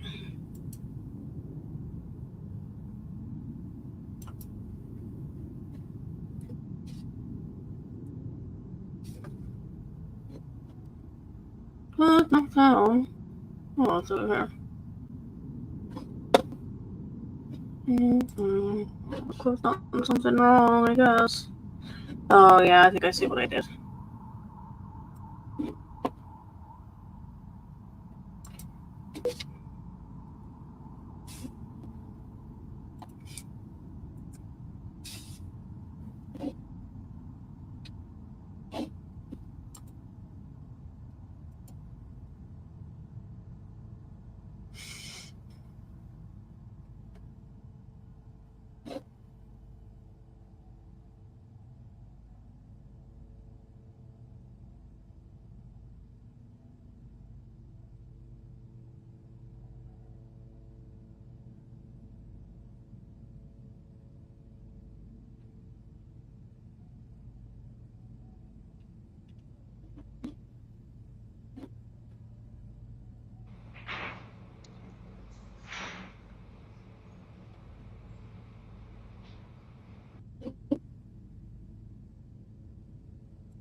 Come on, what's happening with the live stream?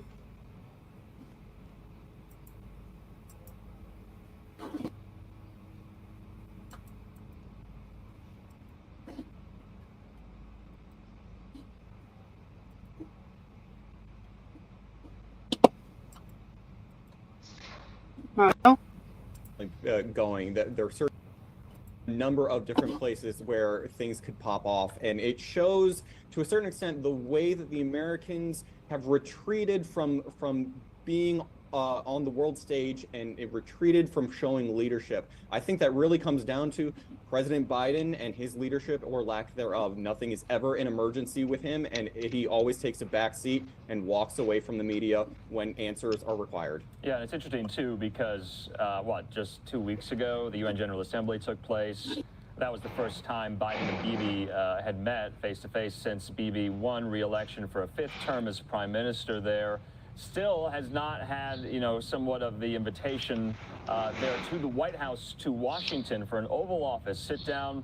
But events like this can change that. So I'll be looking as well about the Biden-Bibi relationship and whether or not they're going to be much, much closer in the days and weeks ahead. Gentlemen, thanks so much for your time, especially on this Saturday with this major international story, and we'll talk again. Thank you. Thank you, Andrew.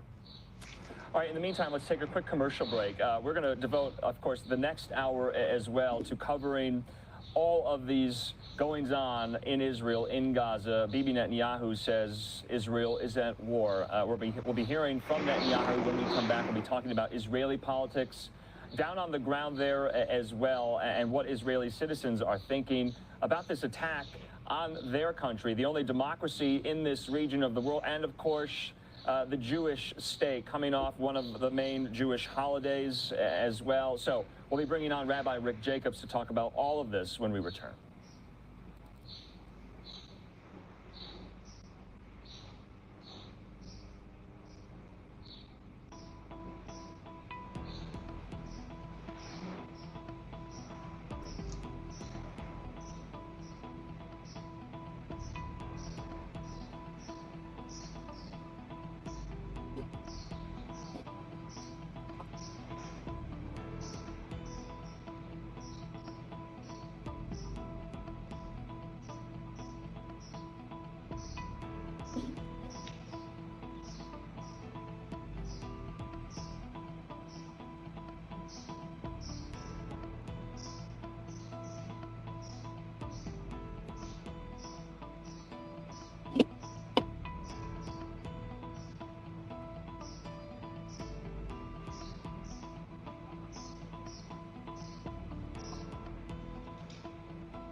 And he knows the difference. Now from Fox, I'm Andrew Kraft. Had to bring up my microphone there as we continue to cover the now war in Israel. That's what Benjamin Netanyahu is describing it. That's what he is calling it, to the millions of his constituents and citizens who have watched in horror over the past 24 hours.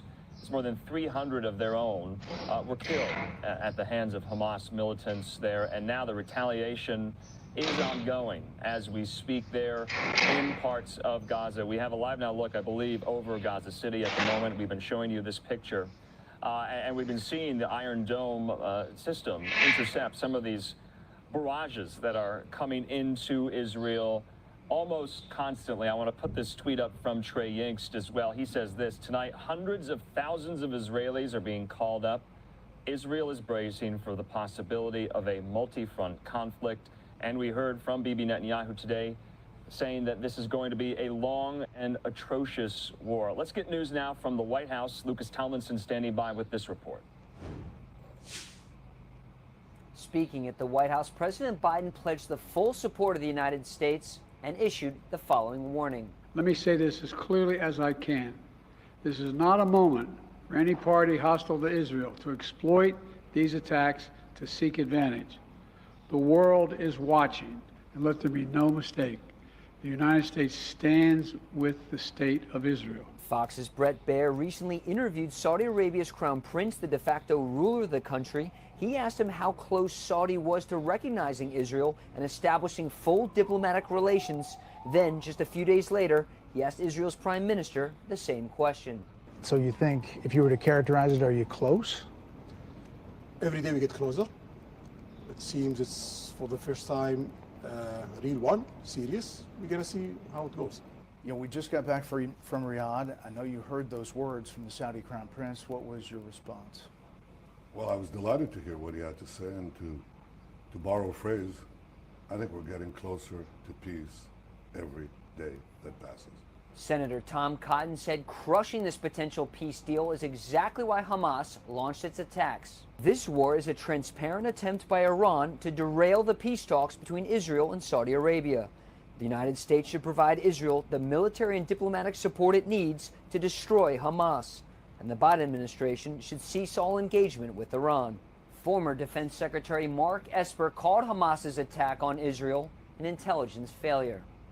At the White House, Lucas Tomlinson, Fox News. Lucas, thanks so much there. In the meantime, I do want to just play this for you. This was Bibi Netanyahu at the very outset, almost 24 hours ago, with a message to his nation after news came of this really stunning and grave attack there by Hamas militants. Let's just listen. This is in Hebrew, but with English subtitles.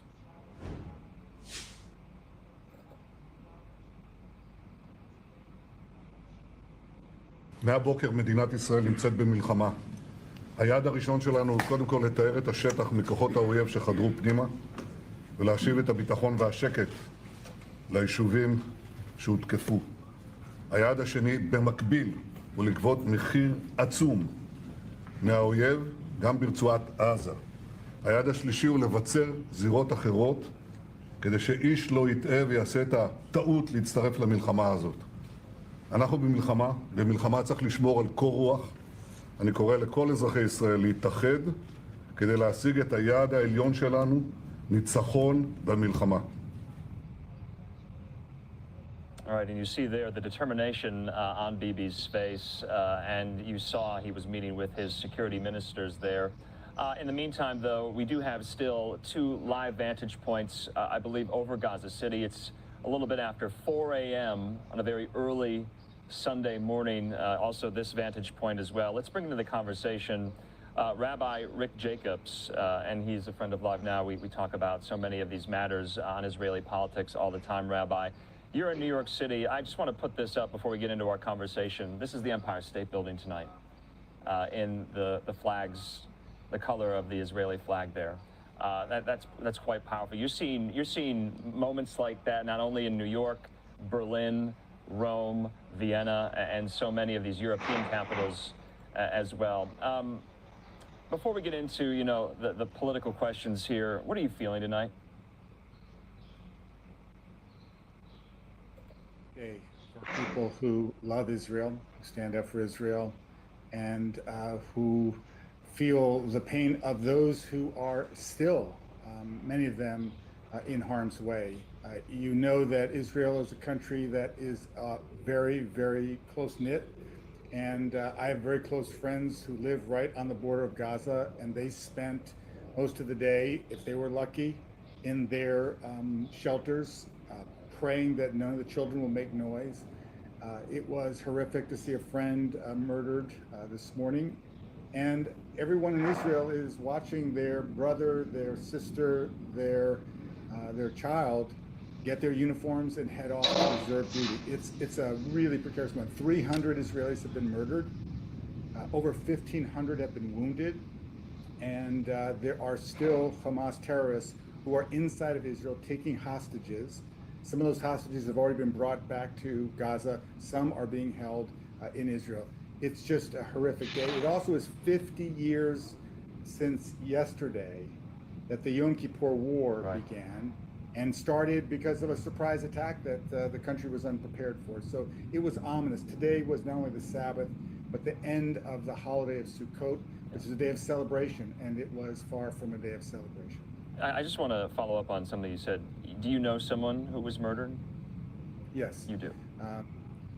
A remarkable leader, Ophir Leibstein, who has been the leader of the Shara Negev community.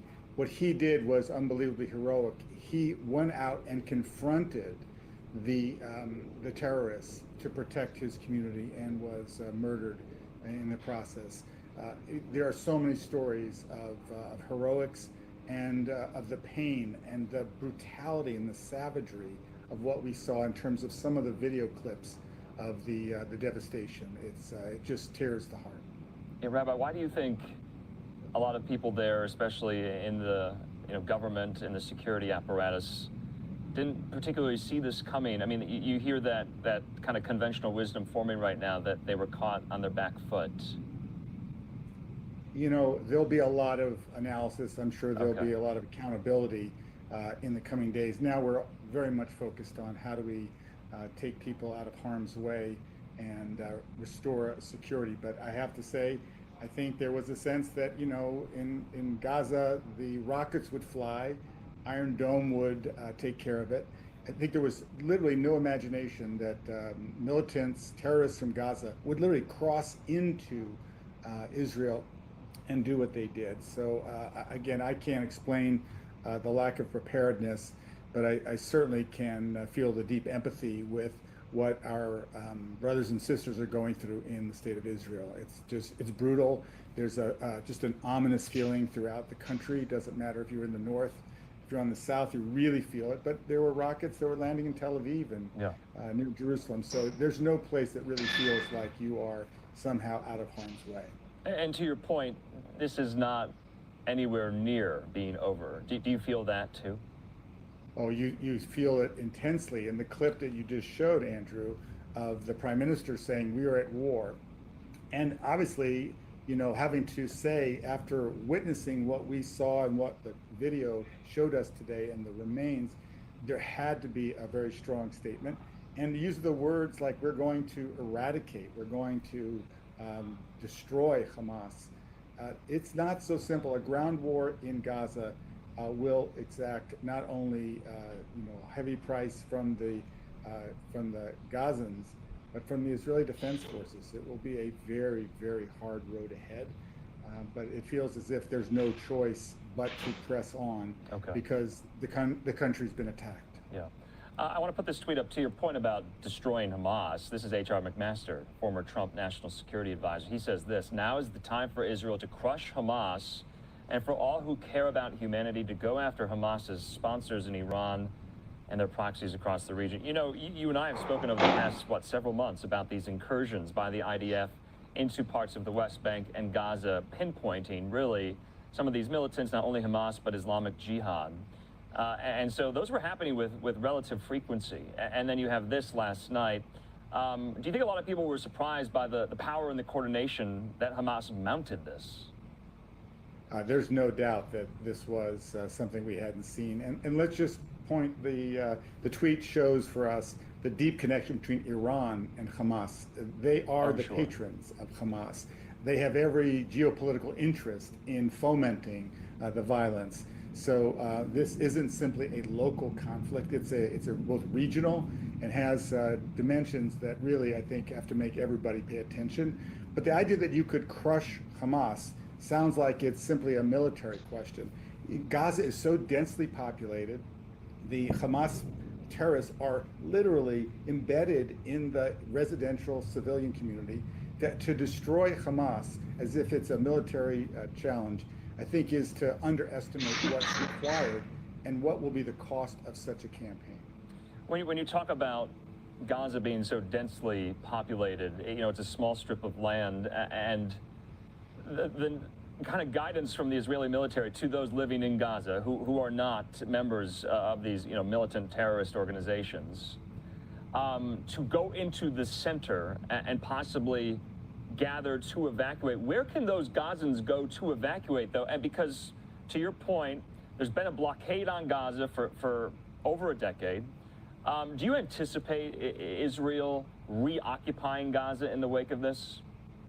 I can't imagine that Israel will reoccupy Gaza. Okay. I think only terrible things can come from that. But your point about where do the innocent, there are plenty of innocent civilians who are caught by this brutal regime, and they don't have anywhere that they can go. So to ask them to get out of harm's way is the right moral inclination, but what are they to do? So I think the responsibility for the innocents, and there are so many innocents in Gaza, but this regime is as brutal as any regime we've seen, and what they were willing to do to Israeli civilians today indicates what their whole motivation is. So I think for those of us who would love to see Hamas neutralized, overcome, that there be a more reasonable and a more civic-minded governance, but that's not in the cards for Gaza in this moment. Okay. And I think Israel has to do what it has to do to suppress these kinds of attacks.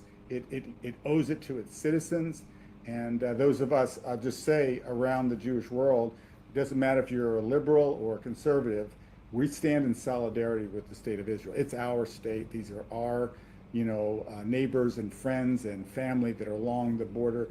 They have paid the ultimate price. We will stand with them. And this is a moment where there can be unity within Israel. And as you and I have talked, Andrew, numerous times over the last months, this has been a time very divisive in Israel. Yeah. Judicial reforms, this government, the most extreme in Israel's history, has been a cause for a lot of very, very deep structural tears in Israeli society. This is a moment, all of those potential soldiers who said they might not serve if called up for reserve duty, right, they have all been reporting. That is a symbol of the unity that underlies this country and underlies the Jewish people globally. When you speak of unity, too, I thought this was so striking. I want to put this tweet up. That right there, former Prime Minister Naftali Bennett shown up for reserve duty. And so you see there, that's leadership by example from this person on Twitter. Also, we know that calls for a unity government with, Benny Gantz, Yair Lapid, and others. And I think Bibi kind of acceded to those requests today because you're right, there is a somewhat far-right, ultra-Orthodox element, in the coalition. But you're seeing all of that, all those political considerations and questions kind of fall by the wayside today, aren't you? Yeah, I mean, that was an unknown. I think there was a lot of nervousness about what would happen if, they were tested. But I think that scene that you just showed, and Naftali Bennett, by example, showing up for reserve duty and expressing that we're in this together. We have political differences. There are some really deep, debates about the nature of the judiciary. But when it comes to protecting Israel and her citizens, there's no division. And I think that's really encouraging. By the way, Yair Lapid and Benny Gantz, to say they are the very, very strong opposition right now. And they said very clearly to Prime Minister Netanyahu, this is a moment where we need more unity. And it also would keep him from having to be beholden to the far right members of his coalition that are very, very problematic. And if they were able to have this broad unity government, it would allow them to do what they need to do in this moment. We're just still taking these live pictures over Gaza City. We've been seeing, the missile Iron Dome system intercept some of these barrages that are still ongoing at the moment. Also, live now, look there where you are in New York City. We know the UN Security Council will be convening tomorrow there on Midtown East in New York City as well. We'll see what they have to say. But let's talk as well about the Biden-Bibi relationship briefly, because it's been, frankly, a little frosty, a little salty as of late. They met on the sidelines of the UN General Assembly. I'll be looking for whether or not there will be kind of closer in the wake of all this. What did you make of President Biden's statement? Were you satisfied with it today? I thought it was very strong. It was very clear. It was unequivocal. And it also overshadowed any of the frostiness that you correctly point out. is to say, this is the moment we stand with Israel, whatever you need militarily, he said, I think he used the word reasonably, for the defense of Israel, we will provide. That's exactly what Israel needed to hear. And I think the idea of this relationship is still not, exactly where I think they want it to be. But there's no daylight right now in terms of defending the state of Israel from this brutal assault. And I think that, listen, I met with Bibi and a small group of Jewish leaders after his UN speech, after his meeting with Biden. And, he was very animated about the Saudi deal that would be a game changer in terms of the Middle East, in terms of the Israel relationship, in terms of the U.S. And there's no doubt that Iran saw this unfolding with great displeasure, because it would reorient the entire Middle East and certainly would put them in a weaker position. So it's clear that this aspiration to normalize more of their relationships with the Gulf states is transformative. Right now, tonight, it seems very remote, and it seems like it would be hard to convince Israelis to give more concessions to Palestinians after such a day. But the truth is, after the 7-3 war, we remember 4 years later, there was a peace agreement with Egypt. I'm not naive. Yeah. I'm not saying there's going to be one around the corner, but this is the Middle East. Things happen that are horrifying and sometimes very surprising in the positive. But this is a moment we focus all of our energy on security and safety, which we don't yet have. Yeah, and to your point, the dynamics and the politics in the Middle East are so surprising, because 50 years ago, you could argue at the height of the Yom Kippur War, that was the last time we have seen such horrible, horrible bloodshed like we're seeing today in southern Israel. Because I've been making the distinction, Rabbi, this is not the first and second intifada. This is not, those incursions by the IDF into the West Bank, into Jenin, into Gaza, and what have you. And it's not, skirmishes around the Temple Mount, around some of these high holy holidays that we've seen so many times. This is so different. But to your point, it is so surprising as well, because 50 years ago, back during the height of the Yom Kippur War, if you and I were talking then and we were talking about a possible Israeli-Saudi Arabia normalization deal, people would look at us like we were insane. So you're right, this is always shifting. But is it too simplistic to say that the Palestinians felt left out of this, Iran doesn't want this to happen, that this is why this happened today? Listen, there are a lot of causes, and it's clear that Hamas wasn't thrilled that the idea that the Palestinian Authority was the, sort of the key entity in negotiating with Palestinians. I don't think there's one thing that we can point to. I think there are many things, but I do think that the history lesson here is profound. One is that preparedness is something you never take for granted. And I also think that sometimes your enemy can transform. Anwar Sadat led the attack in '73 against Israel. And 4 years later, he led the peace initiative. I lived in Israel when he arrived to speak in the Knesset, to meet with Menachem Begin. There was a tremendous skepticism. Who is this guy? He tried to wipe Israel off the map, almost defeated us, and now we're going to be talking to this person. But in a moment, Israelis from the extremes came together and said, this is an opportunity. And by and large, there's remained a peaceful border with Egypt, obviously not perfect. And there is a peace with, Jordan. There are things that frankly can change, but it's not going to change with Israel being perceived to be weak and unwilling to defend its citizens. So Israel has to be strong in this moment. But if this, campaign goes on for not a couple of days, but weeks, and the casualties are mounting. You mentioned the UN. Can you imagine what the world will be saying if there is a very, very, high price that is paid by the Palestinians? All of a sudden, they'll forget what happened today. They'll forget this was precipitated by a brutal attack on Israel. So I think we have to be realistic. We have to also be supportive. The bipartisan support for Israel in this moment was heartening.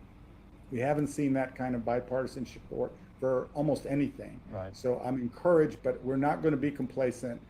that doesn't lead to what we need in this kind of moment. And I would just say, the Jewish community is, very divided on lots of issues. We're not divided on this. Yeah. We stand together and we stand strong. And to your point, I was born in the early 90s. I followed and watched so closely all of this. I took a few classes on this conflict in college. It's been a part of all of our lives, your lives, for so long. I mean, you can go back hundreds of years to where this conflict stems from. And so I don't want to sound cynical here, but it always pops up in the news. Back in May of 2021 and so many others, the early 2000s, 2014 as well. It's always been a kind of predominant factor in the news cycle, on the world stage. But this, over the last 24 hours, this feels so different. I sound like a broken record here from two people, I think, who have watched it so closely. Yeah, no, I think the truth is this feels different. We haven't, even though there are similarities to the Yom Kippur War, the lack of preparedness and the danger, this feels different. Israel is so much more powerful today. It has such a robust intelligence and security establishment to be able to monitor the movement of almost anybody within, Gaza or the West Bank. So it feels like this is a different moment. And I'll also just circle back. This government of Israel is a government we've not seen. It is so extreme. It's ultra-Orthodox, it's ultra-nationalist, and it has within it some of the most, objectionable voices. Itamar Ben-Gvir is the Minister of Public Security. He was not allowed to serve in the IDF because of his indictments of incitement. So, there are a lot of things that are different. I think what's really key is not to get too far ahead or get too much into the analysis of how we got here. We've got to get out of this quagmire, which is deadly. It's still deadly, and we haven't seen the full number of casualties. And I fear that tomorrow will bring a more horrific news for us. So we need to be strong. We need to feel the U.S.'s strong support, but we also need the world community to understand that Israel is fighting for her life and deserves its place on this map. Yeah, and just lastly, I mean, there are going to be people coming to this, watching this, coming to this story, who know very little about the Israeli-Palestinian conflict, who are coming to it for the very, very first time, and this is their now first foray into it. What do they need to know? Well, they need to know that this is not, a simplistic narrative that you can just say, well, because Israel is so strong, that they must be the aggressors. There's so much anti-Israel sentiment and false reports that dominate the news that people have to actually do a little bit of homework and a little bit of digging to see that Hamas doesn't object to this current Israeli government. It doesn't object to the borders of the state of Israel. It objects to Israel's very existence. Yeah. You have to know that, and when you know that this is not a fight over a policy or a person. It's for the very, viability of the Jewish state. And that's something that is not something you can negotiate on. So I think people need to understand that basic fact. And then there are a lot of other complicating factors worth knowing, but that is, to me, the core of understanding what happened today and what needs to happen going forward. So it's so complex. I think a lot of people put their hands up and say, I can't follow it. It's just too much. But it dominates much of not just the region, but the world's attention. So therefore, I think it does demand our understanding and our involvement and our advocacy for Israel's right to be in security. And that's a fight worth giving every single day. Yeah, and our condolences as well. You're right. This is far from over, and we'll just have to see when the sun comes up in just a couple of hours there in Israel. Rabbi Rick Jacobs, thank you so much for your time and your insight. Talk soon. Thank you. Okay, in the meantime, we do, like I said, are devoting this hour to extensive live coverage of Israel under attack, that surprise attack by Hamas militants just this time yesterday, and hundreds of Israelis have been killed since. Also, hundreds of Palestinians have been killed since, and so we're getting reports as well. We've been showing you, we've been telling you that abductions, kidnappings by Hamas militants of Israeli citizens, women and children. Also, the deaths of IDF soldiers as well. And so Let's take a quick commercial break. Let's reset for the bottom of the hour. We still have some of these live pictures. It's about 4:25 in the morning there on a very early Sunday morning. And so, like I said, the sun will be coming up very, very soon there in Israel. And we'll be bringing on more experts to talk about, especially the political dynamics here stateside. Of course, the 2024 GOP primary candidates, they're talking about this as well. We're also hearing from so many U.S. officials about what the response from our side is going to be now in this conflict. We'll see you in 2 minutes.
And welcome back here to Live Now from Fox. I'm Andrew Kraft. Thanks for being with us here for some of our extended special live coverage of the attack on Israel. More than 300 Israelis dead, over 1,000 wounded in these attacks by the militant group Hamas, stemming from Gaza, coming over into southern Israel about this same time last night. We have live pictures over Gaza City at the moment. As you can see, we've been seeing some of the Iron Dome interceptors make sure these missiles don't get into Israel. I'm showing you some of these incredible, harrowing scenes, another vantage point as well there. But in the meantime, we do want to continue with some of our expert analysis. We're going to bring into the conversation now Robert Greenway. He joins me now. Robert, thanks for being with us here. I know you've been following this all day. I guess my first question to you is, we're almost 24 hours removed from this. We've been talking to people, they've told us it's not over by any means. So when the sun comes up, which it's going to do in a couple hours, what's next? So it's a great question. So this is Israel's 9/11. That's been a characterization you've heard throughout the day, but it's very accurate. Percentage of population involved. And oh, by the way, we're not observers in this, we're participants. There are 200,000 American citizens in Israel. I would be shocked if among the wounded and among those killed, there weren't American citizens or dual citizens. But in terms of what is next, you can expect Israel to execute a rather well-coordinated and prepared for set-piece military operation into Gaza itself to accomplish what Prime Minister Netanyahu directed, which was the destruction of Hamas as a functioning military terrorist organization in Gaza City. Now, the one caveat I would say is that even though they prepared a tremendous amount of time in order to do this, years since they gave Gaza up, they know every centimeter of Gaza. There is, of course, the obvious fact that this attack occurred with a great degree of surprise, not unlike the Yom Kippur War, whose 50th anniversary we just celebrated. So clearly there's something wrong with the diagnosis and our ability and Israel's ability to understand and anticipate. So notwithstanding that potential deficiency, they're going to execute something they prepared for. That is going to be brutal. It is going to take a significant amount of time to do. And there's going to be a tremendous amount of visibility on this because everyone is a phone, everyone is connected, and this will play out in real time as it has today. And that is when the test and resolve of the United States and Israel's partners is really going to be brought to bear. And we'll all have to support Israel as they go through and execute the inevitable. Now, the real question there is whether this can be contained to Gaza City itself. Right. The challenge is that Hezbollah in Lebanon will be tempted and directed perhaps by Tehran, as Hamas undoubtedly was, to initiate operations. But it doesn't stop there. It could also be Quds Force attacks from Syria, Iraq, and Yemen. And there are a range of terrorist infrastructure around the world that could be brought to play. So this could become regional. This could become global if we don't manage it correctly. Okay. You know, I want to put up this tweet here. Secretary of State Antony Blinken, he's been on the phone with all of his kind of foreign counterparts there in the Middle East today. He spoke with Palestinian Authority President Abbas to discuss the terrorist attacks against Israel. I urge that all leaders in the region must condemn these appalling acts of terrorism, he says in that tweet there. Where is the Palestinian Authority in all of this? I mean, where is Mahmoud Abbas? I mean, he can't necessarily call off Hamas here, but I was thinking, and a lot of people have made the argument that the two-state solution for this conflict has been dead for some time. I think it is quite buried in the ground now. Wouldn't you agree? Well, I would, and the fact of the matter is there's no one with whom Israel can negotiate. Certainly not Hamas. What they are, who they are, and what they do has been, I think, on full display today for those that weren't familiar. And Abbas certainly is not in control, and he hasn't been for a long time, serving now, 16 years of his first 4-year term. So you don't have a legitimate partner to negotiate with. At some point they may, but it's not today. I don't know that the calls to the Palestinian Authority do a lot of good. But I do think that it's going to be important to ensure that the conflict doesn't escalate. So that has to be managed. And the United States is the one to do it. But let's be honest, like the United States has sort of allowed and dismantled deterrence fundamentally in the region, and for Israel specifically since it came into office. And that's got to change. We cannot indulge Iran, the proud corporate sponsorship for Hamas, which is a wholly owned subsidiary of Tehran. We can't allow them access to resources. We can't transfer them additional resources. And we can't give them diplomatic cover. And no one in the region or anywhere could be more pro-Israel than the United States. And this has been the problem, I think, since 2021. And we're seeing these assumptions now crash, and these internal contradictions in their policy approach are now starting to cave in. Okay, so I just want to make sure we got some of these pictures, and you can hear the shelling, the strikes. You can see the Iron Dome system there over Gaza City. I want to talk as well. There's what I'm terming today the $6 billion question, because you've heard from a lot of especially Republican critics of the Biden administration who did not, want to see that prisoner swap deal take place with those 5 Iranian Americans who are now on U.S. soil. They opposed it quite greatly because of the fact that $6 billion of Iran's money was unfrozen, I believe, in a South Korean bank account. It's now in a Qatari bank account. And so many are saying that $6 billion, well, that was used to fund this most recent attack and incursion there. I want to put this tweet up here. Sir, this is Adrienne Watson. She's the spokesperson for the National Security Council. She says this: I can't comment on 2024 because of the Hatch Act, but I can clarify the facts. Not a single cent from these funds has been spent, and when it is spent, it can only be spent on things like food and medicine for the Iranian people. So I think it's important to make that distinction, but some are telling me it's a distinction without a difference. It is, and it's also a strange thing to tweet on the United States when your partners incurred one of the most, if not the deadliest attack in its history. Probably not the thing that everyone needs to hear, but I understand why they're on the defensive, and they should be. The fact of the matter is, if you boil this down to the simplest terms, if you find $20 in your pocket and 2 days later you buy coffee, what $20 bill was used to pay for coffee really doesn't matter. And that's the point here if you really translate it down to the simplest possible terms. The reality is that $6 billion was frozen for a reason by successive administrations, including the Trump administration where I served. And it had to be transferred out of South Korean banks because they weren't willing to accept the risk that would end up in terrorist hands, which it almost certainly was. So it went through Switzerland and now sits in Qatar. Whether or not, and I don't know that we know because we pulled our treasury attaché out of Doha just a few months ago, so we really can't discern with a great deal of certainty. But either way, Iran knew that it was getting $6 billion. But here's what's even more important. is that since the administration came in, they have been allowing Iran to export oil at record values to China for tremendous profit. And let me be specific. When we left office in January 21, Iran had $6 billion of accessible foreign exchange reserves left to them. And for context, that's the same amount that Haiti had. Now, you fast forward, they're somewhere north of $70 billion accessible foreign exchange. They're selling, when we left office, less than 400,000 barrels a day at about $55 a barrel, which was the market value when President Trump was in the office. Now you fast forward, they're selling 3.2 million barrels a day at about $85 a barrel is the going rate. Now that windfall of about $40+ billion since 21 is now completely accessible to Tehran, the world's largest state sponsor of terrorism. So anyone who argues that the $6 billion in Doha is not providing material dividend to the Iranian people, I think has missed the plot.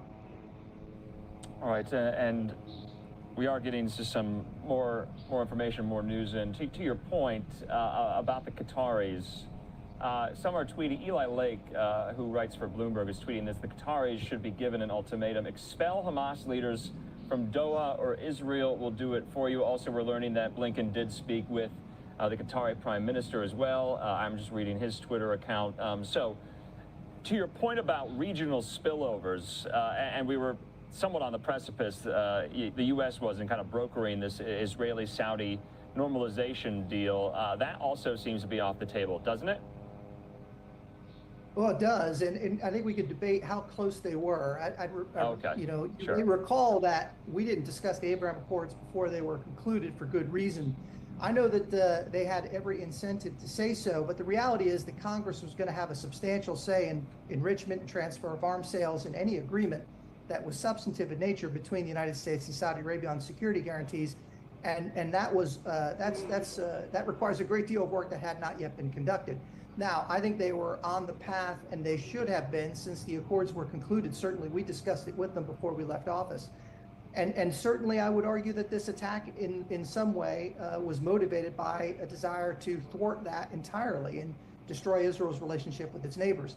But to your point on how much support and how much this could escalate, Qatar has, by I think, motivated by a number of different factors, including successive U.S. administrations, to maintain a presence for Hamas so that negotiations could occur, and also with the Taliban, who established an office in Doha almost 10 years ago and maintains one there. Right.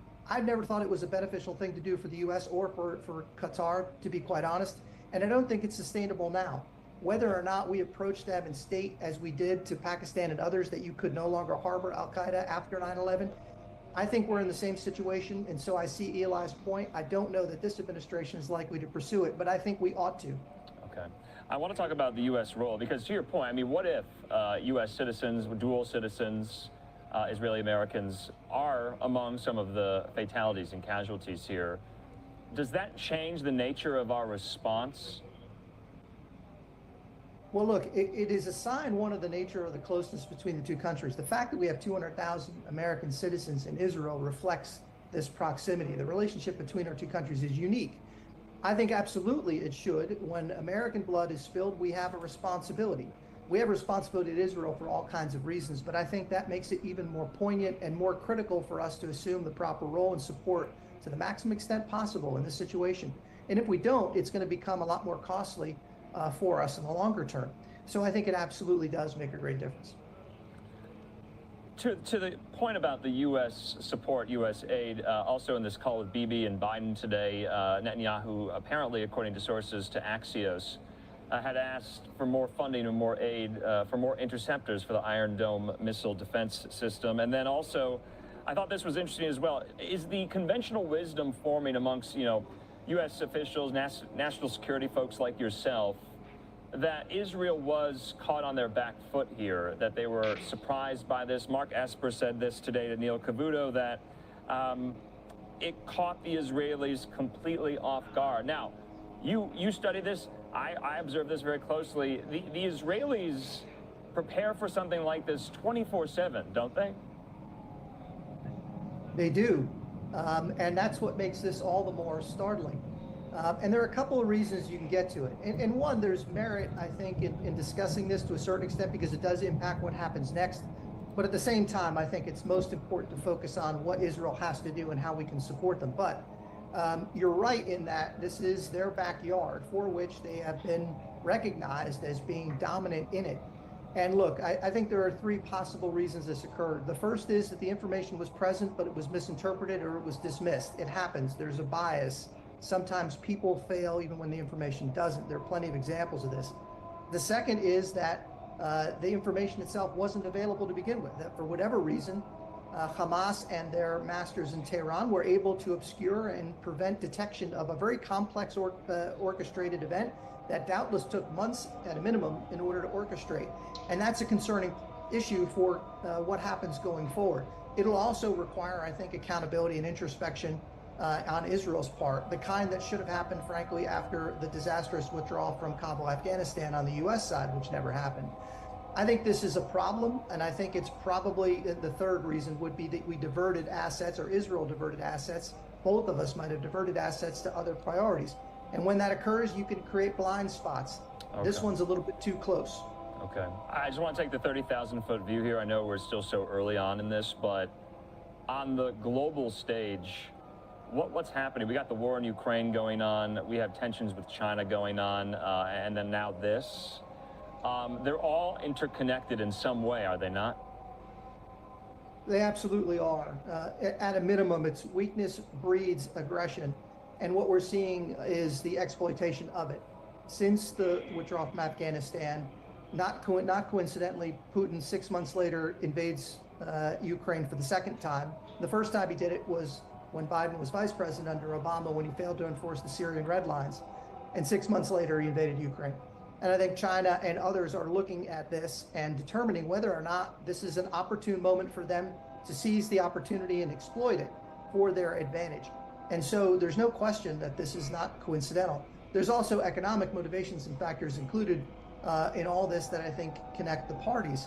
But the point really is that this is something that has to be contained, because if not, it is going to escalate and it's going to become unmanageable. And the costs of escalation are extremely high. Deterrence is difficult, but it's always more cost effective. Yeah. Robert Grumer, we do appreciate your time, especially on this Saturday night, as we continue to monitor these developments. As still, this is all unfolding, as we speak. Hamas targets in Gaza are being shelled by the IDF at this very time, and still a barrage of missiles is incoming to parts of Israel, and so we'll just have to see how this plays out when the sun comes up. Sir, thanks so much. Thank you. Appreciate it. All right, we do want to take the opportunity now to take a quick commercial break, that when we come back, we'll be showing you Bibi Netanyahu's remarks from earlier today. We do have some of the English subtitles for translation, so you can listen in to what the Israeli leader said earlier today. We'll also be hearing from some of these 2024 GOP primary candidates, like Trump, like DeSantis, and others. They are commenting on this. So all of that and more when we come back.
And welcome back here to Live Now from Fox. I'm Andrew Kraft. We want to thank you for being with us here on your Saturday night. But what a weekend it has turned out to be now. Israel under attack. Bibi Netanyahu says the country is at war as hundreds of Hamas militants invaded the country there in the south, killing hundreds of Israeli civilians.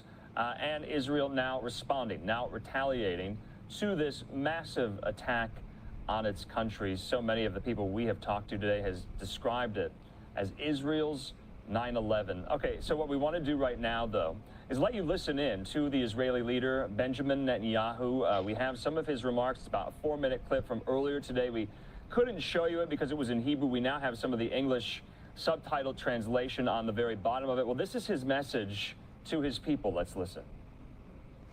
אזרחי ישראל היקרים, כוחות חמאס פלשו הבוקר לשטח ישראל בבוקרו של יום חג, שבת, ורצחו אזרחים תמימים, ילדים וקשישים.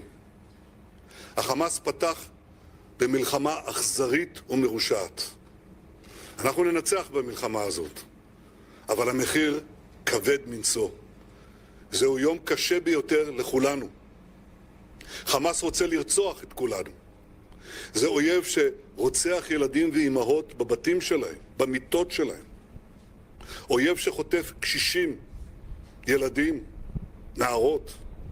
רוצחים שטובחים ושוחטים באזרחינו, בילדינו, שבסך הכל יצאו לבלות בחג. מה שקרה היום לא נראה בישראל, ואני אדאג שזה לא יקרה יותר. הממשלה כולה מתייצבת מאחורי ההחלטה הזאת. צה"ל יפעיל מיד את כל עוצמתו כדי להשמיד את יכולות חמאס. נכה בהם עד חורמה וננקום בעוצמה על היום השחור הזה שהם עוללו למדינת ישראל ולאזרחיה. כפי שאמר ביאליק, נקמת דם ילד קטן עוד לא ברא השטן.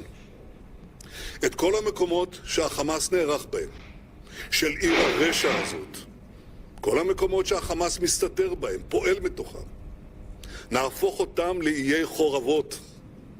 אני אומר לתושבי עזה, צאו משם עכשיו, כי אנחנו נפעל בכל מקום ובכל העוצמה. בשעה זו מתארים כוחות צה"ל את אחרוני היישובים ממחבלים. הם עוברים יישוב יישוב, בית בית, ומחזירים את השליטה לידינו. אני שולח חיבוק ותנחומים מעומק הלב למשפחות השכולות שיקיריהן נרצחו היום בדם קר ובאכזריות אין קץ. כולנו מתפללים גם לשלום הפצועים ולכל מי שמוחזק כבני ערובה. אני אומר לחמאס, אתם אחראים לשלומם. ישראל תבוא חשבון עם כל מי שיפגע בסערה אחת מראשם. אני פונה מכאן לתושבי הדרום. כולנו ניצבים לצדכם. כולנו גאים בכם, שעמדתם בגבורה, שנלחמתם. לחיילי צה"ל האהובים שלנו, לשוטרים, לאנשי הביטחון, זכרו שאתם ממשיכים את שושלת הגיבורים של עם ישראל, של יהושע בן נון, יהודה המכבי, גיבורי תש"ח, גיבורי כל מלחמות ישראל. אתם נלחמים עכשיו למען הבית של כולנו, למען העתיד של כולנו. כולנו איתכם, כולנו אוהבים אתכם, כולנו מצדיעים לכם. לצוותי הרפואה וההצלה ולמתנדבים הרבים שהתייצבו היום בעוצמה בשורה ארוכה של מקומות, עם ישראל מצדיע לכם. בכוח הרוח שלכם אנחנו נגבר על אויבינו. שוחחתי היום לפני שעות אחדות עם הנשיא ביידן ועם מנהיגי מדינות העולם כדי להבטיח את חופש הפעולה של ישראל להמשך המערכה. אני מודה לנשיא ביידן על דבריו הברורים והחזקים. אני מודה לנשיא צרפת, לראש ממשלת בריטניה ולמנהיגים רבים אחרים על תמיכתם הבלתי מסויגת בישראל. אני פונה עכשיו לכל אזרחי ישראל. אנחנו ניצבים יחד במערכה. המלחמה הזאת תיקח זמן. היא תהיה קשה. ימים מאתגרים עוד לפנינו. אבל אני יכול להבטיח דבר אחד. בעזרת השם, בעזרת הכוחות המשותפים של כולנו, בעזרת אמונתנו בנצח ישראל, אנחנו ננצח. All right, back out live there to our vantage point over a very, very dark Gaza City. As we're learning that the Israeli Air Force is striking targets there in the Gaza Strip, Hamas targets there as we approach. It's almost 5 o'clock there on a very early Sunday morning. Bibi Netanyahu, though, very, very defiant. He said this will be a very, very hard and long war. You saw those remarks from him. He thanked the president, President Biden there as well. Let's take our just final commercial break of the hour. When we come back, though, I do want to get the angle as well from the presidential primary campaign trail. Candidates like Trump and DeSantis, they're weighing in on this today. We'll show you some of those clips when we come back.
Um, on Twitter, Trey Yinkst, it said 4 minutes ago, fighter jets in the sky over southern Israel, engines roaring above.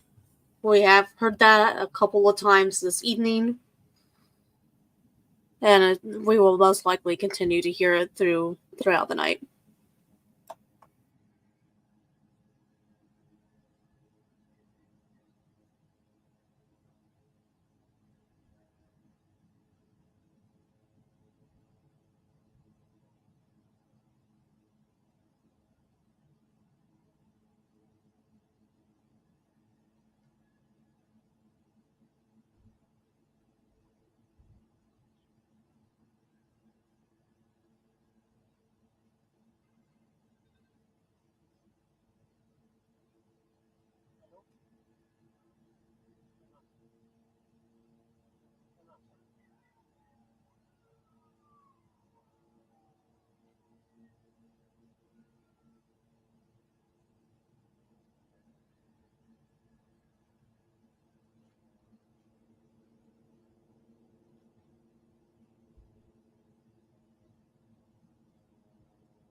We could be possibly hearing some planes.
Oh, okay, I gotta fix the...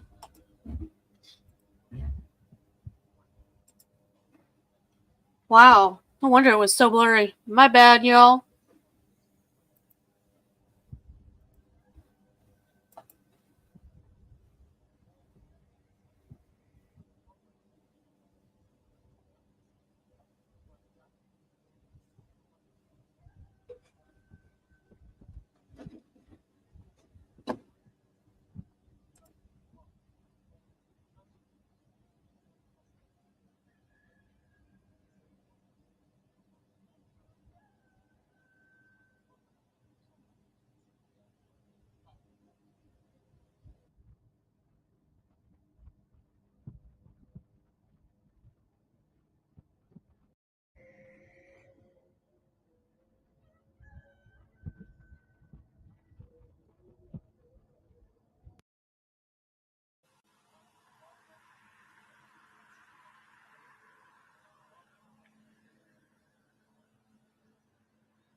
Sounds like they're doing the morning call for prayer.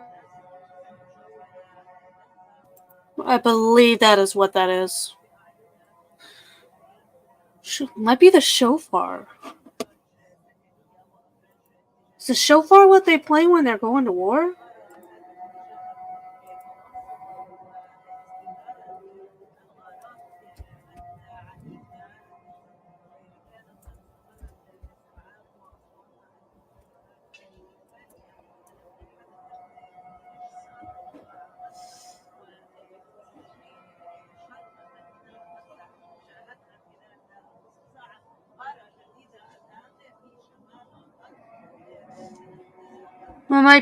It might be because of the holiday.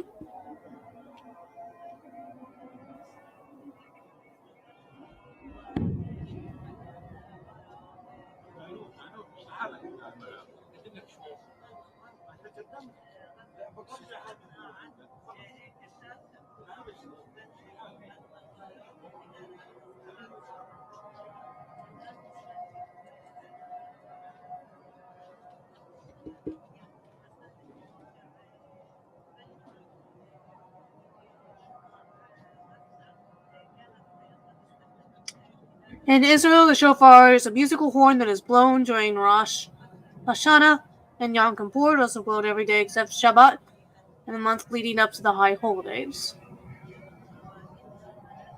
Shofar is blown during morning services after Torah is read before the Musaf prayer. Because I don't think that's their air raid sirens.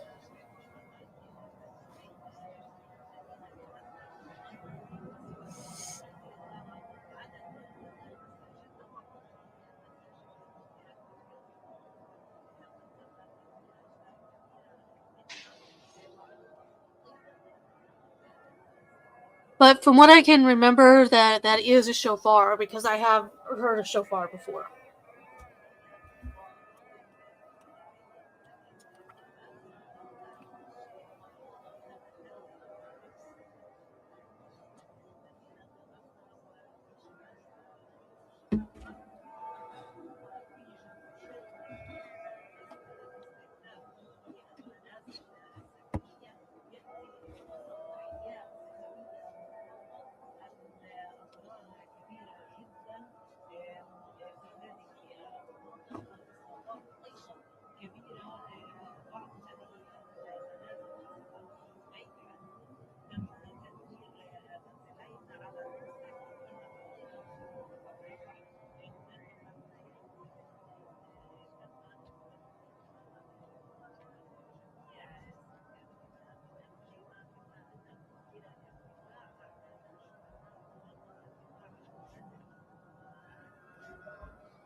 ويجب التنويه أن طوال ساعات النهار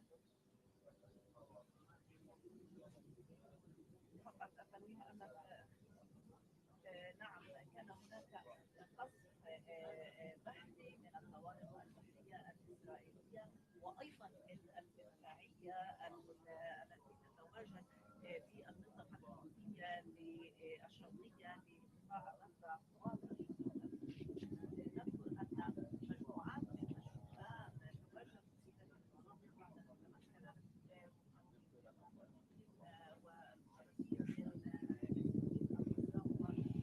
ما زال من المقصود تعداد الشهداء أو حتى من القوات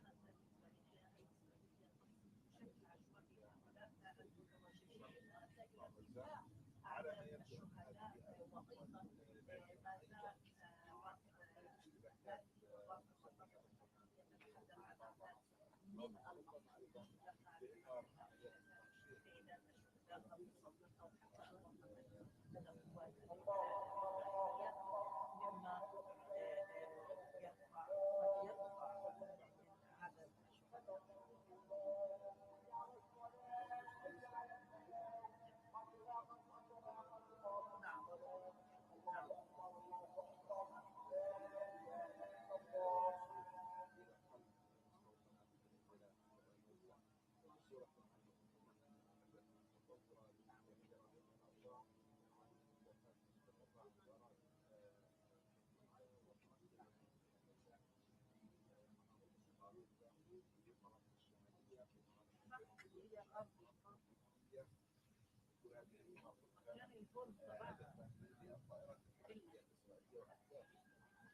عدد الشهداء.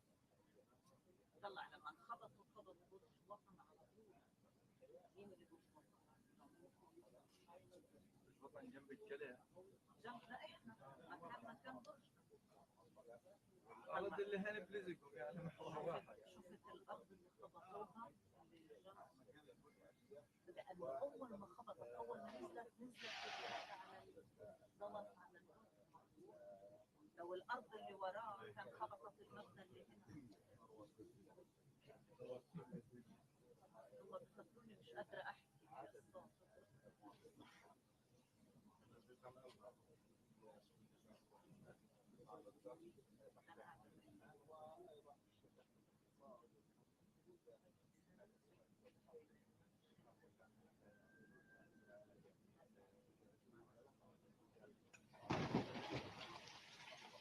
وقع شايف لو انه مش ملاصق منه.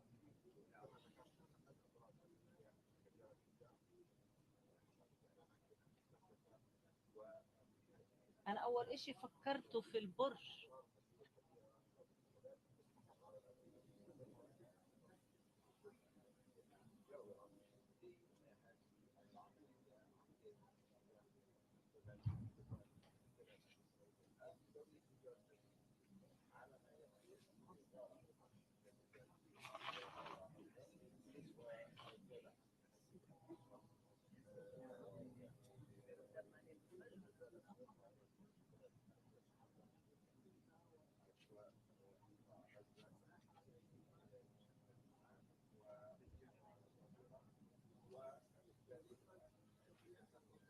شكله في نار ورا. ولا شقق.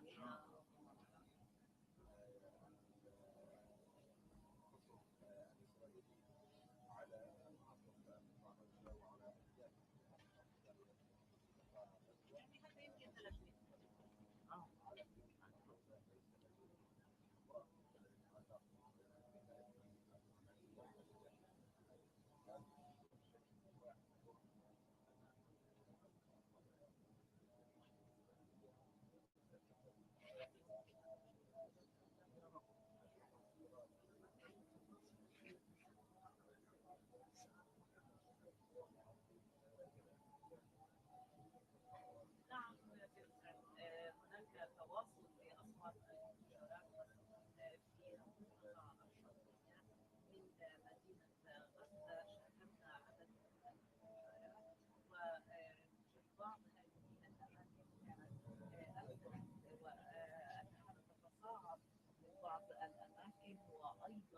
هناك غارات متعددة وكثيفة وسط مدينة غزة. آخر هذه الغارات استهدفت أرضا هنا تبعد تقريبا 300 متر بالحد الأقصى عن المكان الذي نتواجد فيه، وأيضا استهداف عدد من المباني السكنية وتدميرها بالكامل.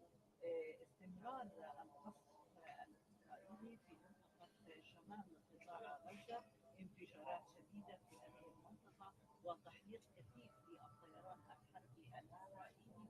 وكانت خلال الساعات القليلة الماضية قد استهدفت منزلين في منطقة بيت حنون شمال قطاع غزة. أحد هذه المنازل يعود لعائلة شباب، والمنزل الآخر يعود لعائلة أبو عمشة. وكما تحدث أفراد الطواقم الدفاع المدني والطواقم الطبية الذين وصلوا إلى المكان بأن البنايات قد هدمت ودمرت على رؤوس ساكنيها، وأنهم بمجرد وصولهم تمكنوا من إخراج عدد من الشهداء وعدد من الإصابات. الطواقم الطبية تحدثت عن عدد كبير من النساء والأطفال. أحد هذه المباني هذين المبنيين قد وصل عدد الشهداء فيه إلى 12 شهيدا. وفي المبنى الآخر ما تزال الدفاع المدني محاولة إخراج الناجين من المصابين أو حتى انتشال جثث الشهداء. وتحدثت عن أعداد من النساء أيضا والأطفال. قوات الاحتلال الإسرائيلية كانت منذ عصر هذا اليوم تستهدف بشكل مباشر المباني السكنية، وقد وصل عدد المباني إلى 14 مبنى سكنيا، إضافة إلى استهداف برج فلسطين وهو عمارة سكنية مكونة من 14 سابقا. وهذا الاستهداف كانت قد حذرت منه كتائب عز الدين القسام، حذرت جيش الاحتلال الإسرائيلي من استهداف الأبراج والمباني السكنية، وقالت أن استمرار استهداف جيش الاحتلال الإسرائيلي للأبراج سيكون له رد قاسي، وأن إسرائيل وتل أبيب ستدفع الثمن وستقف على رجل واحدة. وهو بالفعل ما حدث من إطلاق رشقة من 150 صاروخا في وقت واحد باتجاه تل أبيب، واستمرار إطلاق الصواريخ من قبل المقاومة الفلسطينية باتجاه المدن والبلدات الإسرائيلية. نتحدث عن أوضاع صعبة جدا، نتحدث عن درجة عالية من التوتر. نعم. أنا شفت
بعدين نطلع النار.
البرج ولع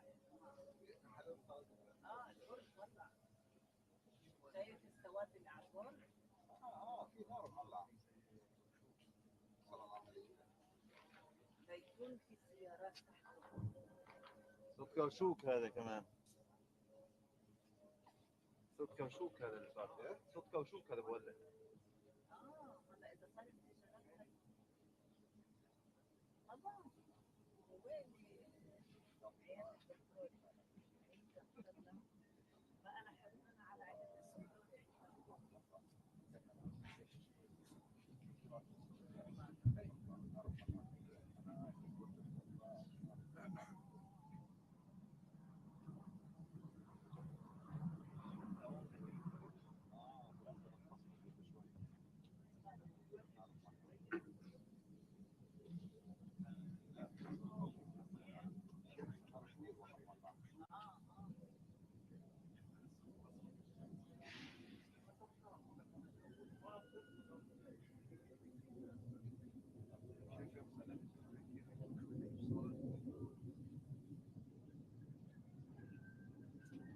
سطر صح سطر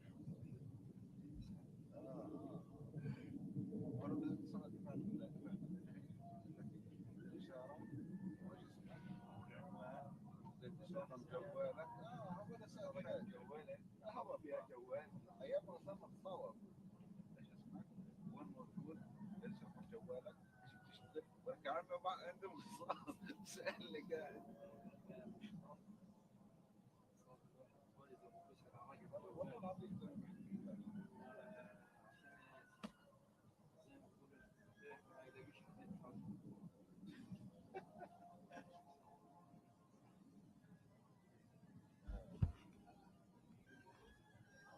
معقول والله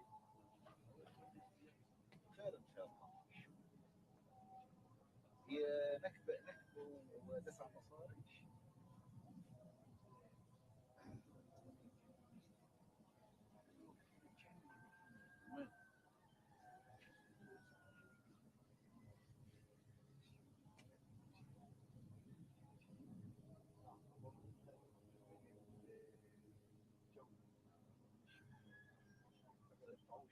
الضربه وين؟ الضربه ورا ولا ورا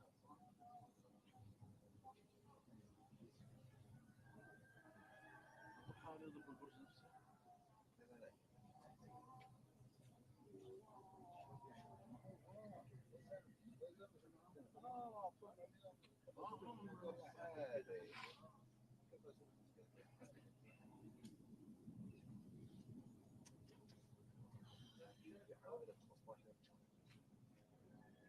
والله العظيم لما بحكي لك والله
هي الغارة السابقة التي استهدفت هذه الأرض الفارغة. يبدو أن صاروخا آخر قد أصاب أسفل البناية المجاورة وهو برج وطن.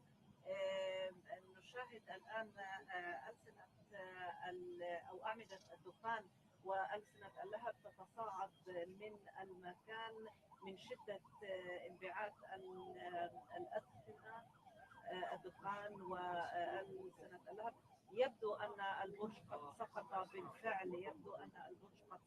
بالفعل، وقد تم تدميره بالكامل. اختفى البرج من أمامنا الآن. نعم. الآن نشاهد أن آثار القصف الإسرائيلي سقط وانهار البرج بالكامل أمامنا. الآن غارة إسرائيلية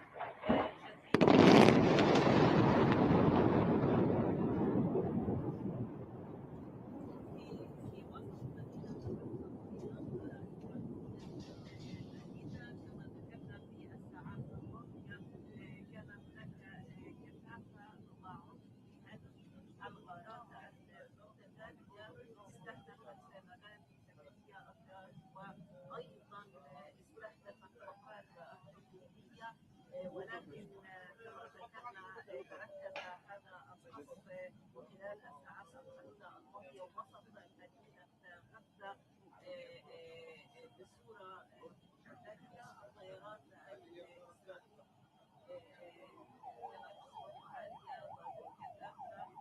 في منطقة شمال قطاع غزة وأيضا في وتم حتى الآن تدمير 14 منزلا. والآن مع سقوط هذا البرج وطن يصبح هناك برجان، برج فلسطين وبرج تدمير ما تم تدميرهما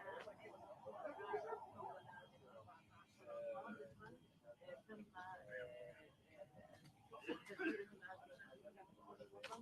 في الغالب هو شقق تجارية ومحفلات تجارية لشركات هذا البرج تم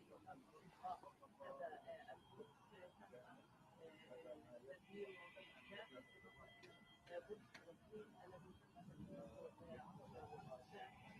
وهو برج سكني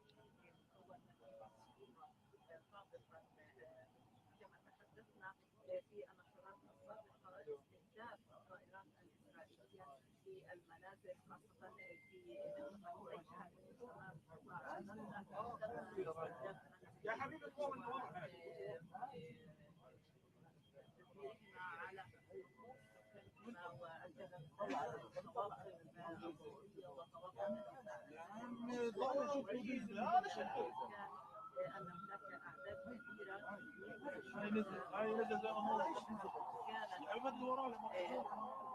كانت تحت أنقاض وركام هذين المنزلين، إضافة إلى منزل آخر في مخيم الشبورة في رفح جنوب قطاع غزة. عندما نتحدث أن ننوه إلى هذه النقطة، عندما نتحدث عن استهداف لمنزل، استهداف لبرج، نحن نتحدث عن مناطق سكنية، نحن نتحدث عن مباني متجاورة متلاصقة، عن أعداد كبيرة من السكان في هذه الأحياء. بالتأكيد نتحدث الآن عن القصف المبدئي الذي كان بجوار هذا البرج، ولكن عندما تحدثنا مع الجيران ومع بعض السكان في المنطقة كان هناك أعداد من الإصابات بين سكان هذه المناطق من الأطفال ومن النساء، لأن المنطقة هي مباني سكنية متلاصقة، لا يوجد ملاجئ، لا يوجد أماكن تلجأ إليها هذه الأسر التي تتعرض فيها الأحياء السكنية للقصف، وبالتالي فقط يحاول سكان كل منزل أو شقة اللجوء إلى أكثر الأماكن أمنا أو ما يعتقدون أنه مناطق آمنة بين جدران، والابتعاد عن النوافذ، الابتعاد عن الأبواب القابلة للكسر، وبالتالي يلجؤون إلى أماكن أكثر أمنا داخل هذه المنازل، ولكن في الحقيقة تكون جميع هذه المنازل معرضة للخطر. نعم.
على هيك الضربه اللي قبل غير الضربه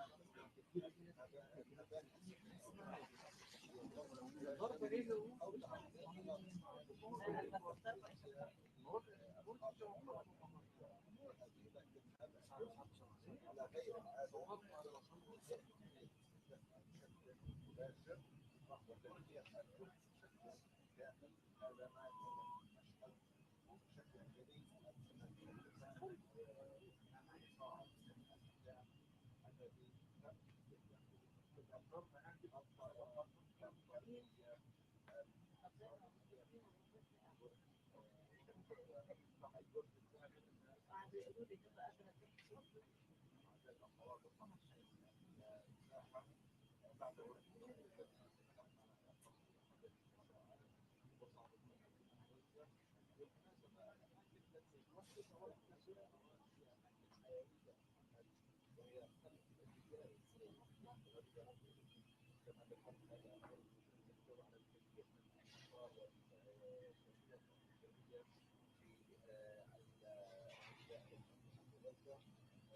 هذا ما بشكل جديد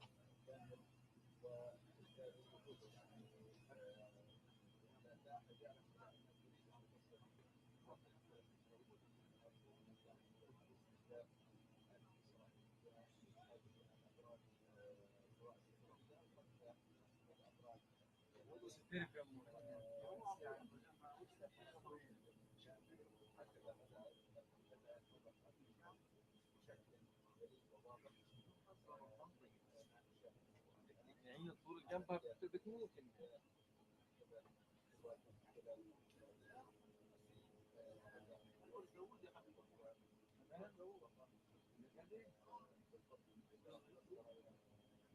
اسمع مامي اسمع محمود اطلع الكاميرا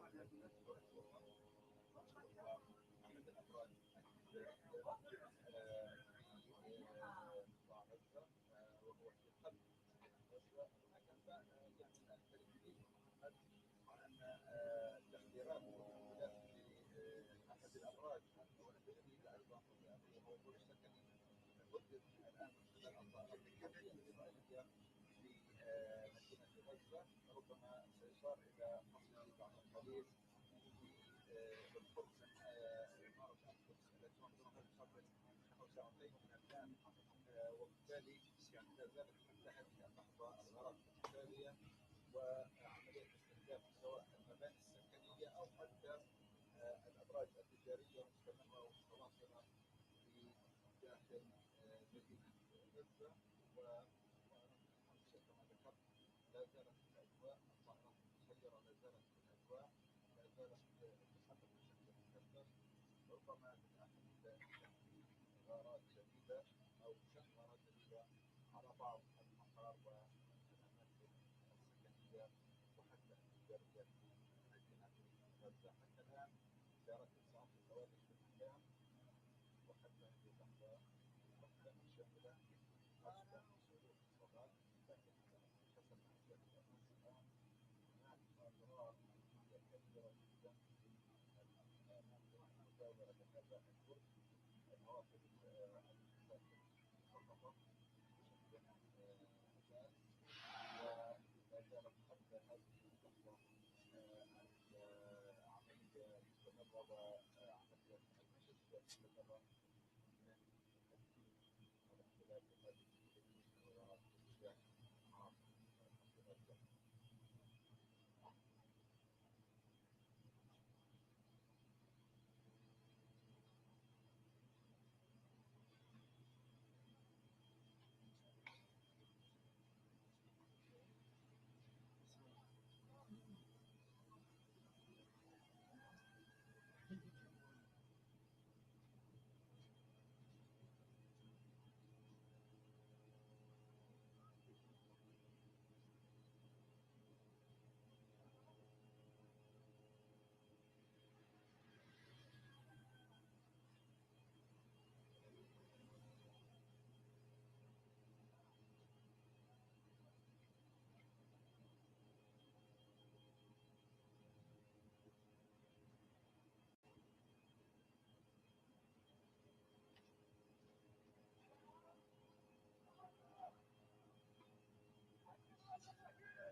ساعتها في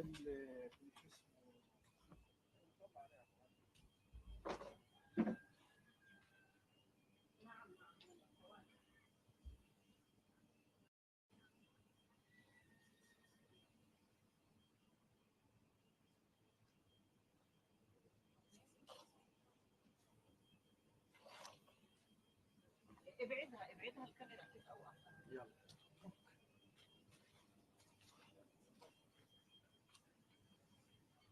مو تحط لي الاضاءه عليها بس رجع الاضاءه لورا وخليها بيضاء الاضاءه بيضاء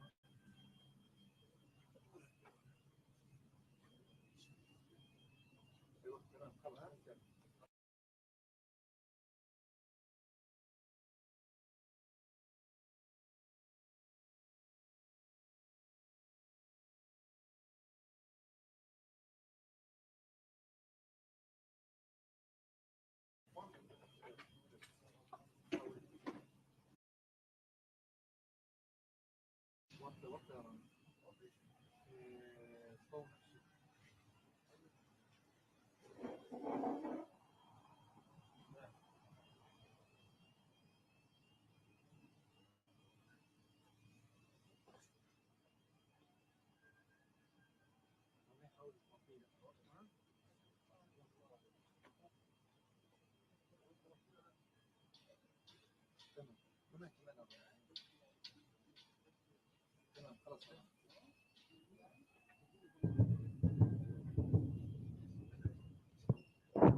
Stand by.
Sound like we definitely heard some planes. Or some drones. Sound like we definitely heard some planes. Or some drones.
بالتأكيد مع استمرار الغارات الإسرائيلية بهذه الطريقة المتتالية والعنيفة وتنفيذ القصف خلال الساعات الماضية، فقد كانت آخر الغارات قد استهدفت منزلا في منطقة بيت لاهيا شمال قطاع غزة ودمرته بالكامل، وكانت قد سبقت هذه الغارة بدقائق معدودة غارة أخرى استهدفت برجا في وسط مدينة غزة وهو برج وطن. هذا البرج هو برج تجاري به أعداد من عيادات الأطباء والمكاتب الهندسية ومكاتب المحاماة وأيضا محال تجارية.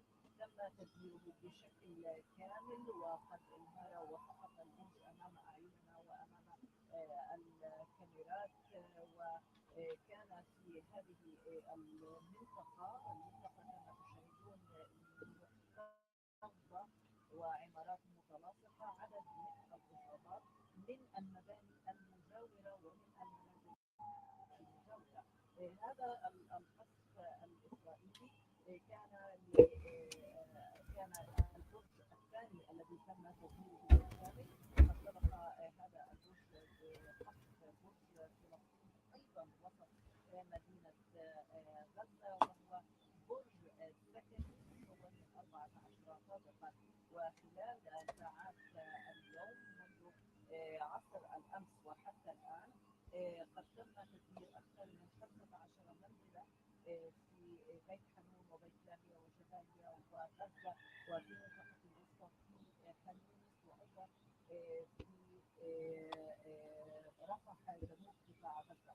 هذه المنازل التي دمرت بعضها قد تمكن السكان من الفرار منها، والبعض الآخر تم تدميرها على رؤوس ساكنيها في منطقة بيت حنون، منزلين بالميراث فوق رؤوس سكانهم، وأيضا في رفح في غزة. هناك أعداد كبيرة من الشهداء سقطوا تحت ركام هذه المنازل جراء القصف الإسرائيلي العنيف، وهناك أعداد من الإصابات. طواقم الدفاع المدني وطواقم الطبية التي تواجدت في أماكن القصف تحدثت عن أعداد كبيرة من النساء ومن الأطفال الذين كانوا يحاولون إخراجهم، بعضهم إصابات خفيفة وبعضهم جثث وأبناء، والبعض الآخر كان يحاول الوصول أو الاستغاثة بهم للخروج من تحت ركام هذه المنازل. القصف الإسرائيلي والذي تركز في مناطق مختلفة من قطاع غزة أصاب أيضا عدد من المباني المدنية، خاصة المباني الرئيسية التابعة للوزارة الداخلية، وكذلك مباني Trying to set up my Rumble stream. Trying to set up my Rumble stream.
نتوقع أن تكون الساعات الأولى الآن من الصباح شاهدة على دمار كبير، على خراب وتدمير لمباني وحتى دمار في الأحياء السكنية التي تم استهداف هذه المباني فيها، نظرا للاكتظاظ الكبير وفي تلاصق المباني السكنية. أيضا الحديث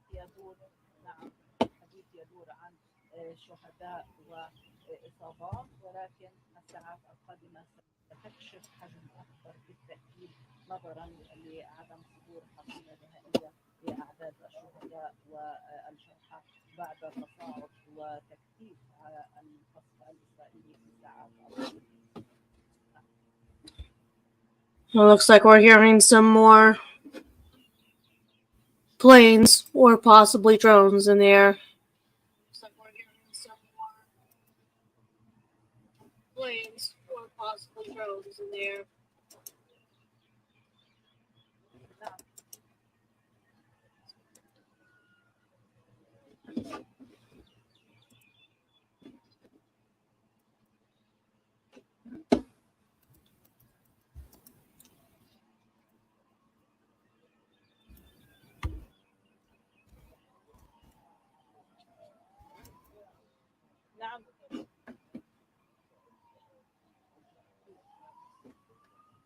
نعم، عندما تحدثت عن استهداف منازل كنا قد تحدثنا في السابق أن الطائرات الحربية الإسرائيلية استهدفت منزل رئيس حركة حماس في غزة يحيى السنوار في خان يونس ودمرته بالكامل، كما استهدفت مكتب يحيى السنوار في مدينة غزة أثناء الغارات المتتالية والكثيفة التي طالت محيط ملعب فلسطين. كان أحد المباني المستهدفة هو مكتب رئيس حركة حماس في غزة يحيى السنوار في هذه المنطقة، إضافة إلى مقر لوزارة الداخلية أيضا في هذه المنطقة. تحدثنا عن حوالي 8 مباني رسمية حكومية طالها القصف الإسرائيلي في مناطق متفرقة من بيت لاهيا وجباليا ومدينة غزة وفي رفح وخان يونس.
Wow, as the sun comes up, the views of the buildings from the rockets that we have seen.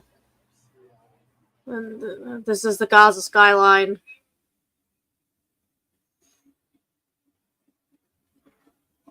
Oh, it just ended. Daggone it. Okay.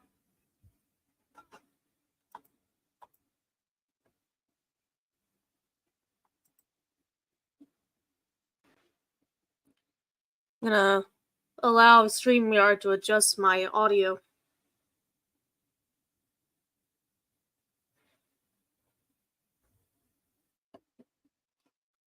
But it sounds like I can still turn myself down a little bit.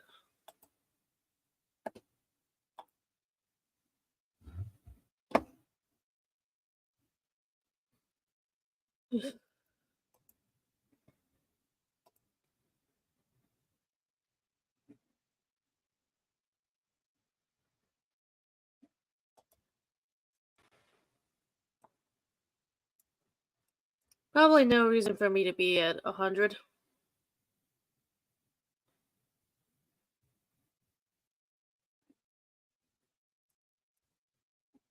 But then again, I'm listening to myself on my phone and I have that turned up pretty loud.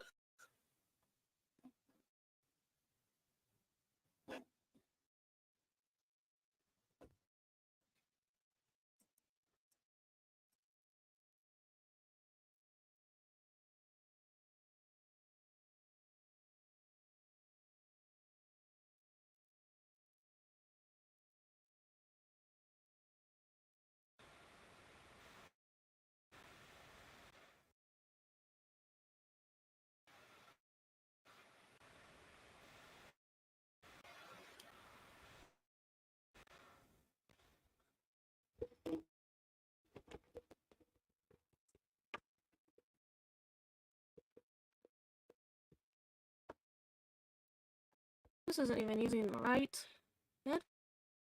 one, I don't think.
I think we're fixed now.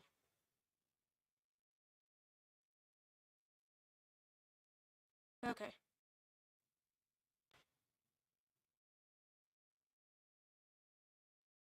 Still strange.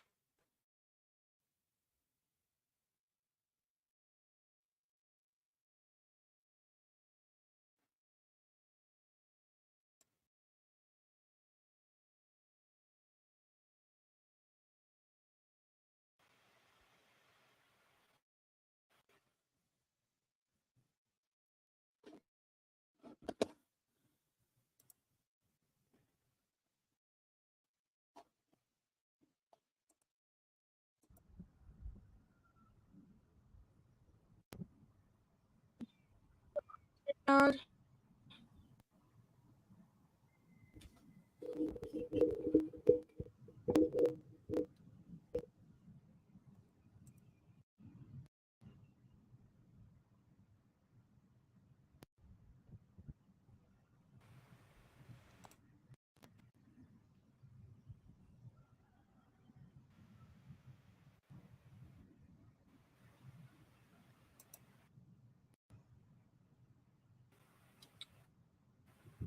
Why am I just not sounding right?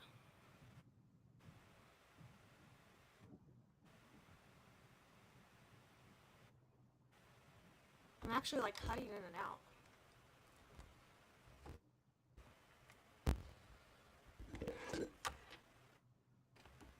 It's weird.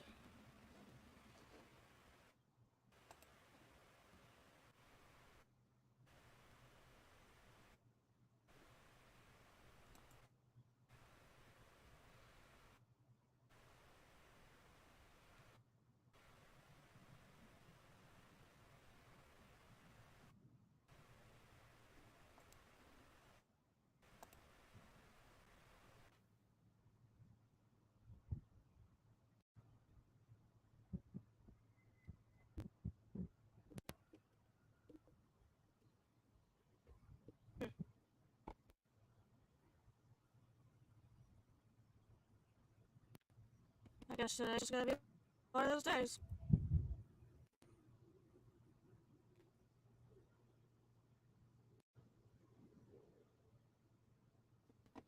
Where I sound shitty.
That was loud. That was really loud.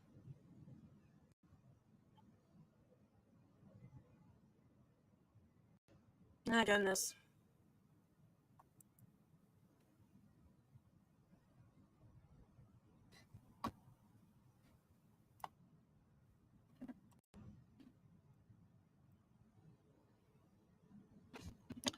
It's going to be a busy day in Israel today, y'all.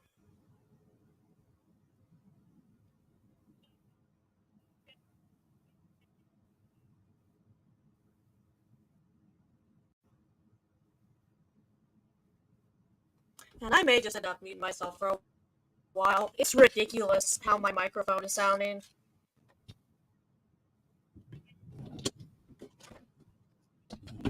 Literally an hour ago, it was fine.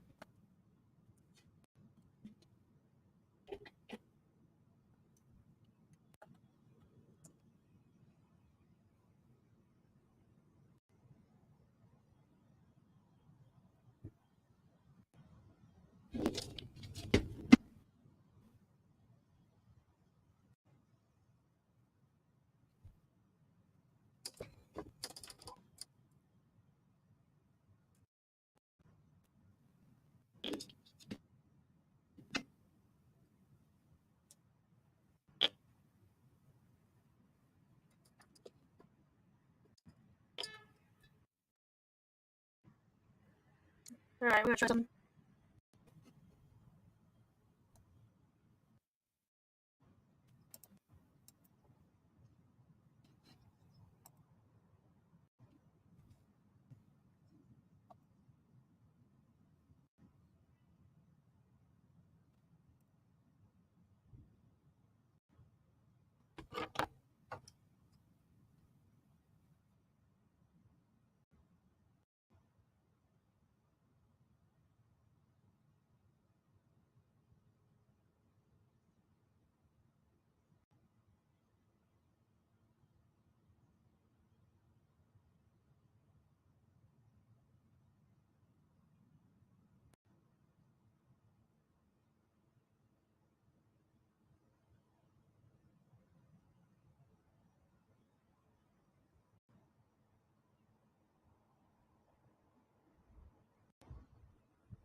Testing.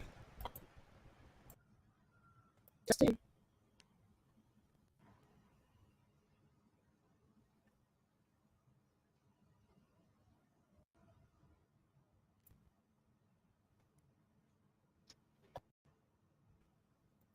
Come on.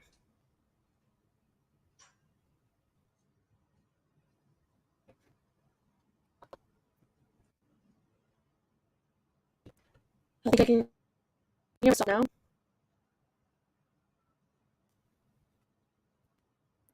But it's not using a microphone I want to.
Testing, testing, testing.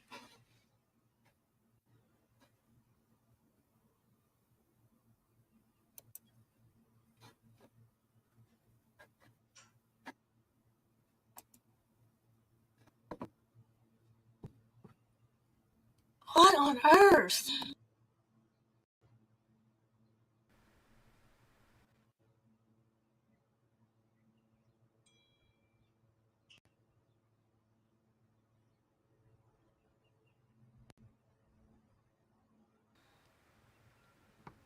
This is so strange.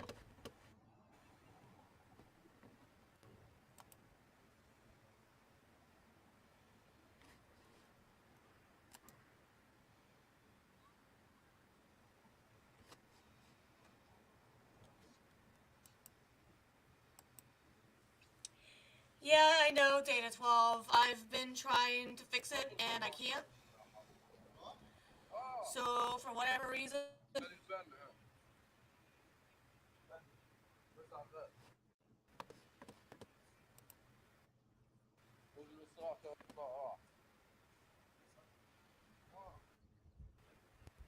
But I don't think it's getting any better.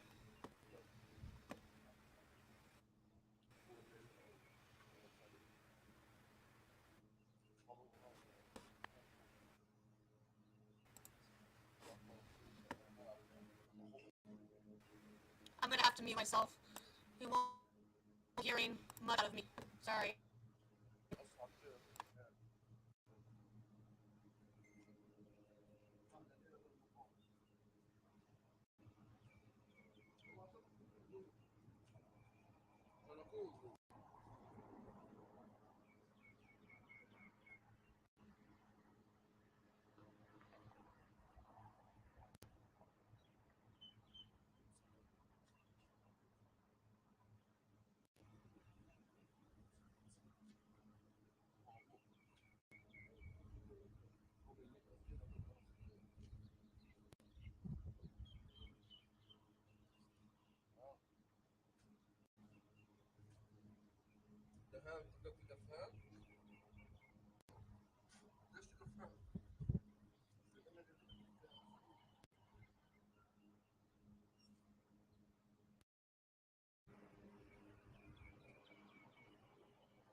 هذه العائلات إلى عمق المدن داخل قطاع غزة، ومنها من ذهب إلى مدارس غوث وتشكيل اللاجئين الأمر وطلبا في الحماية وخشية من استهداف تلك المناطق بشكل عشوائي ربما من قبل الآليات والطائرات الحربية الإسرائيلية. يعني كما تعلم عندنا لا يوجد هنا ملاجئ يهتم بها سكان القصف والضربات الجوية الإسرائيلية، وبالتالي هم لا يجدون خيارا سوى الذهاب إلى تلك المدارس التي تفتقر إلى كل مقومات الحياة.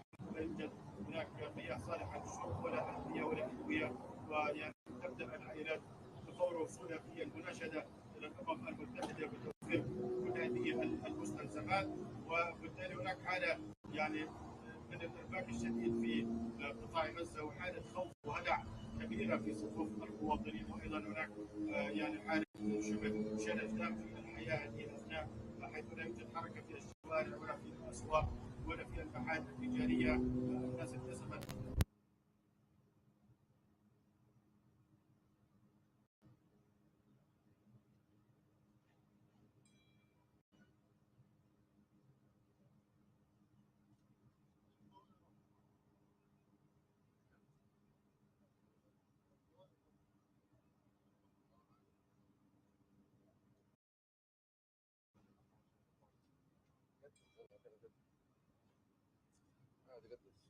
الى جذب حركه القسام في هذه المعركه التي اطلقت عليها طوفان الاقصى، وذلك كما جاء في بيان سرايا القدس.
كويس؟ لا بقول لك مقبول. بس يعني هو يعني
بنزبكاش الصواريخ بنزبكاش.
عايشين اسمعوا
جوالك يا صهيب يا فادي.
Okay, I'm gonna try something here and see if a different browser the sounds better.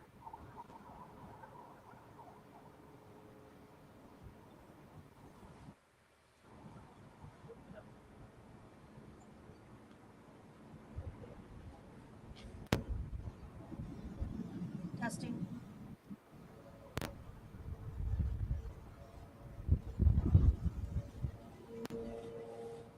Okay.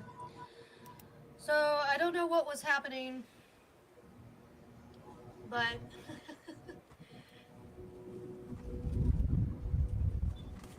but I got myself on here twice because I'm using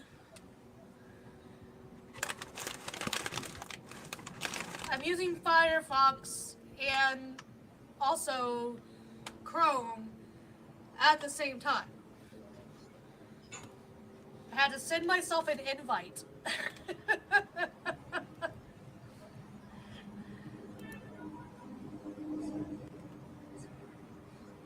so that I could join via a second browser, if that makes any sense. Maybe later I can try just switching back and just using one. But I hate not being able to talk to anybody when I actually have people in the chat. It's like weird.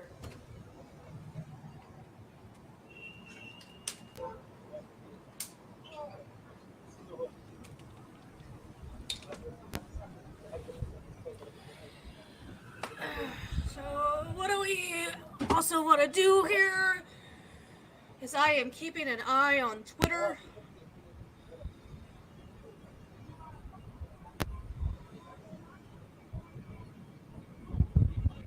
And I'm pulling up stuff on there as I can and reading to you.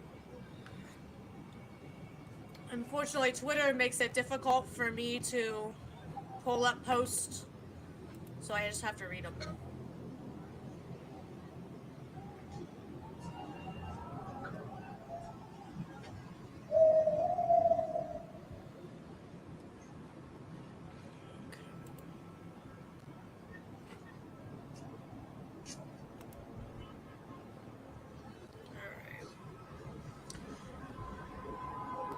So let's see what Twitter has to say for themselves.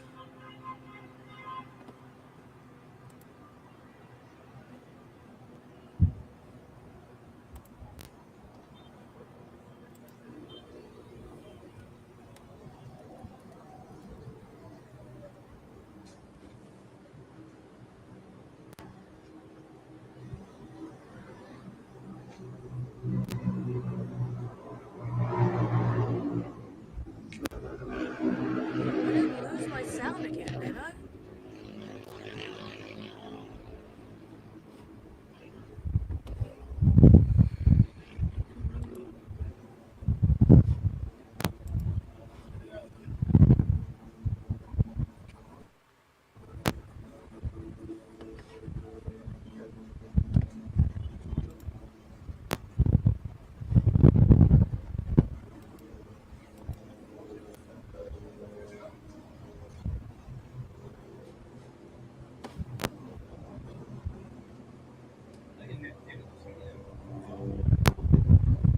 This thing choosing to be funky again.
No, we're gonna have to abandon this idea.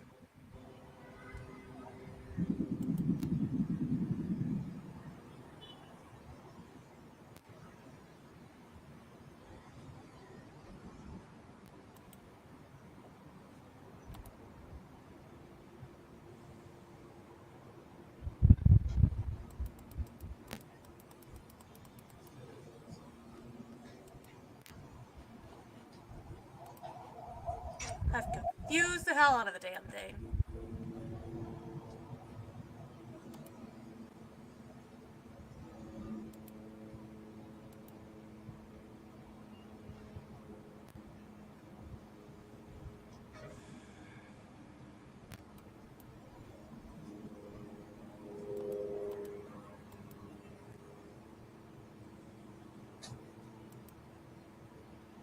Are you fucking kidding me?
I think it's called I have to let my computer cool down for a little bit. I can't seem to get anything to work right.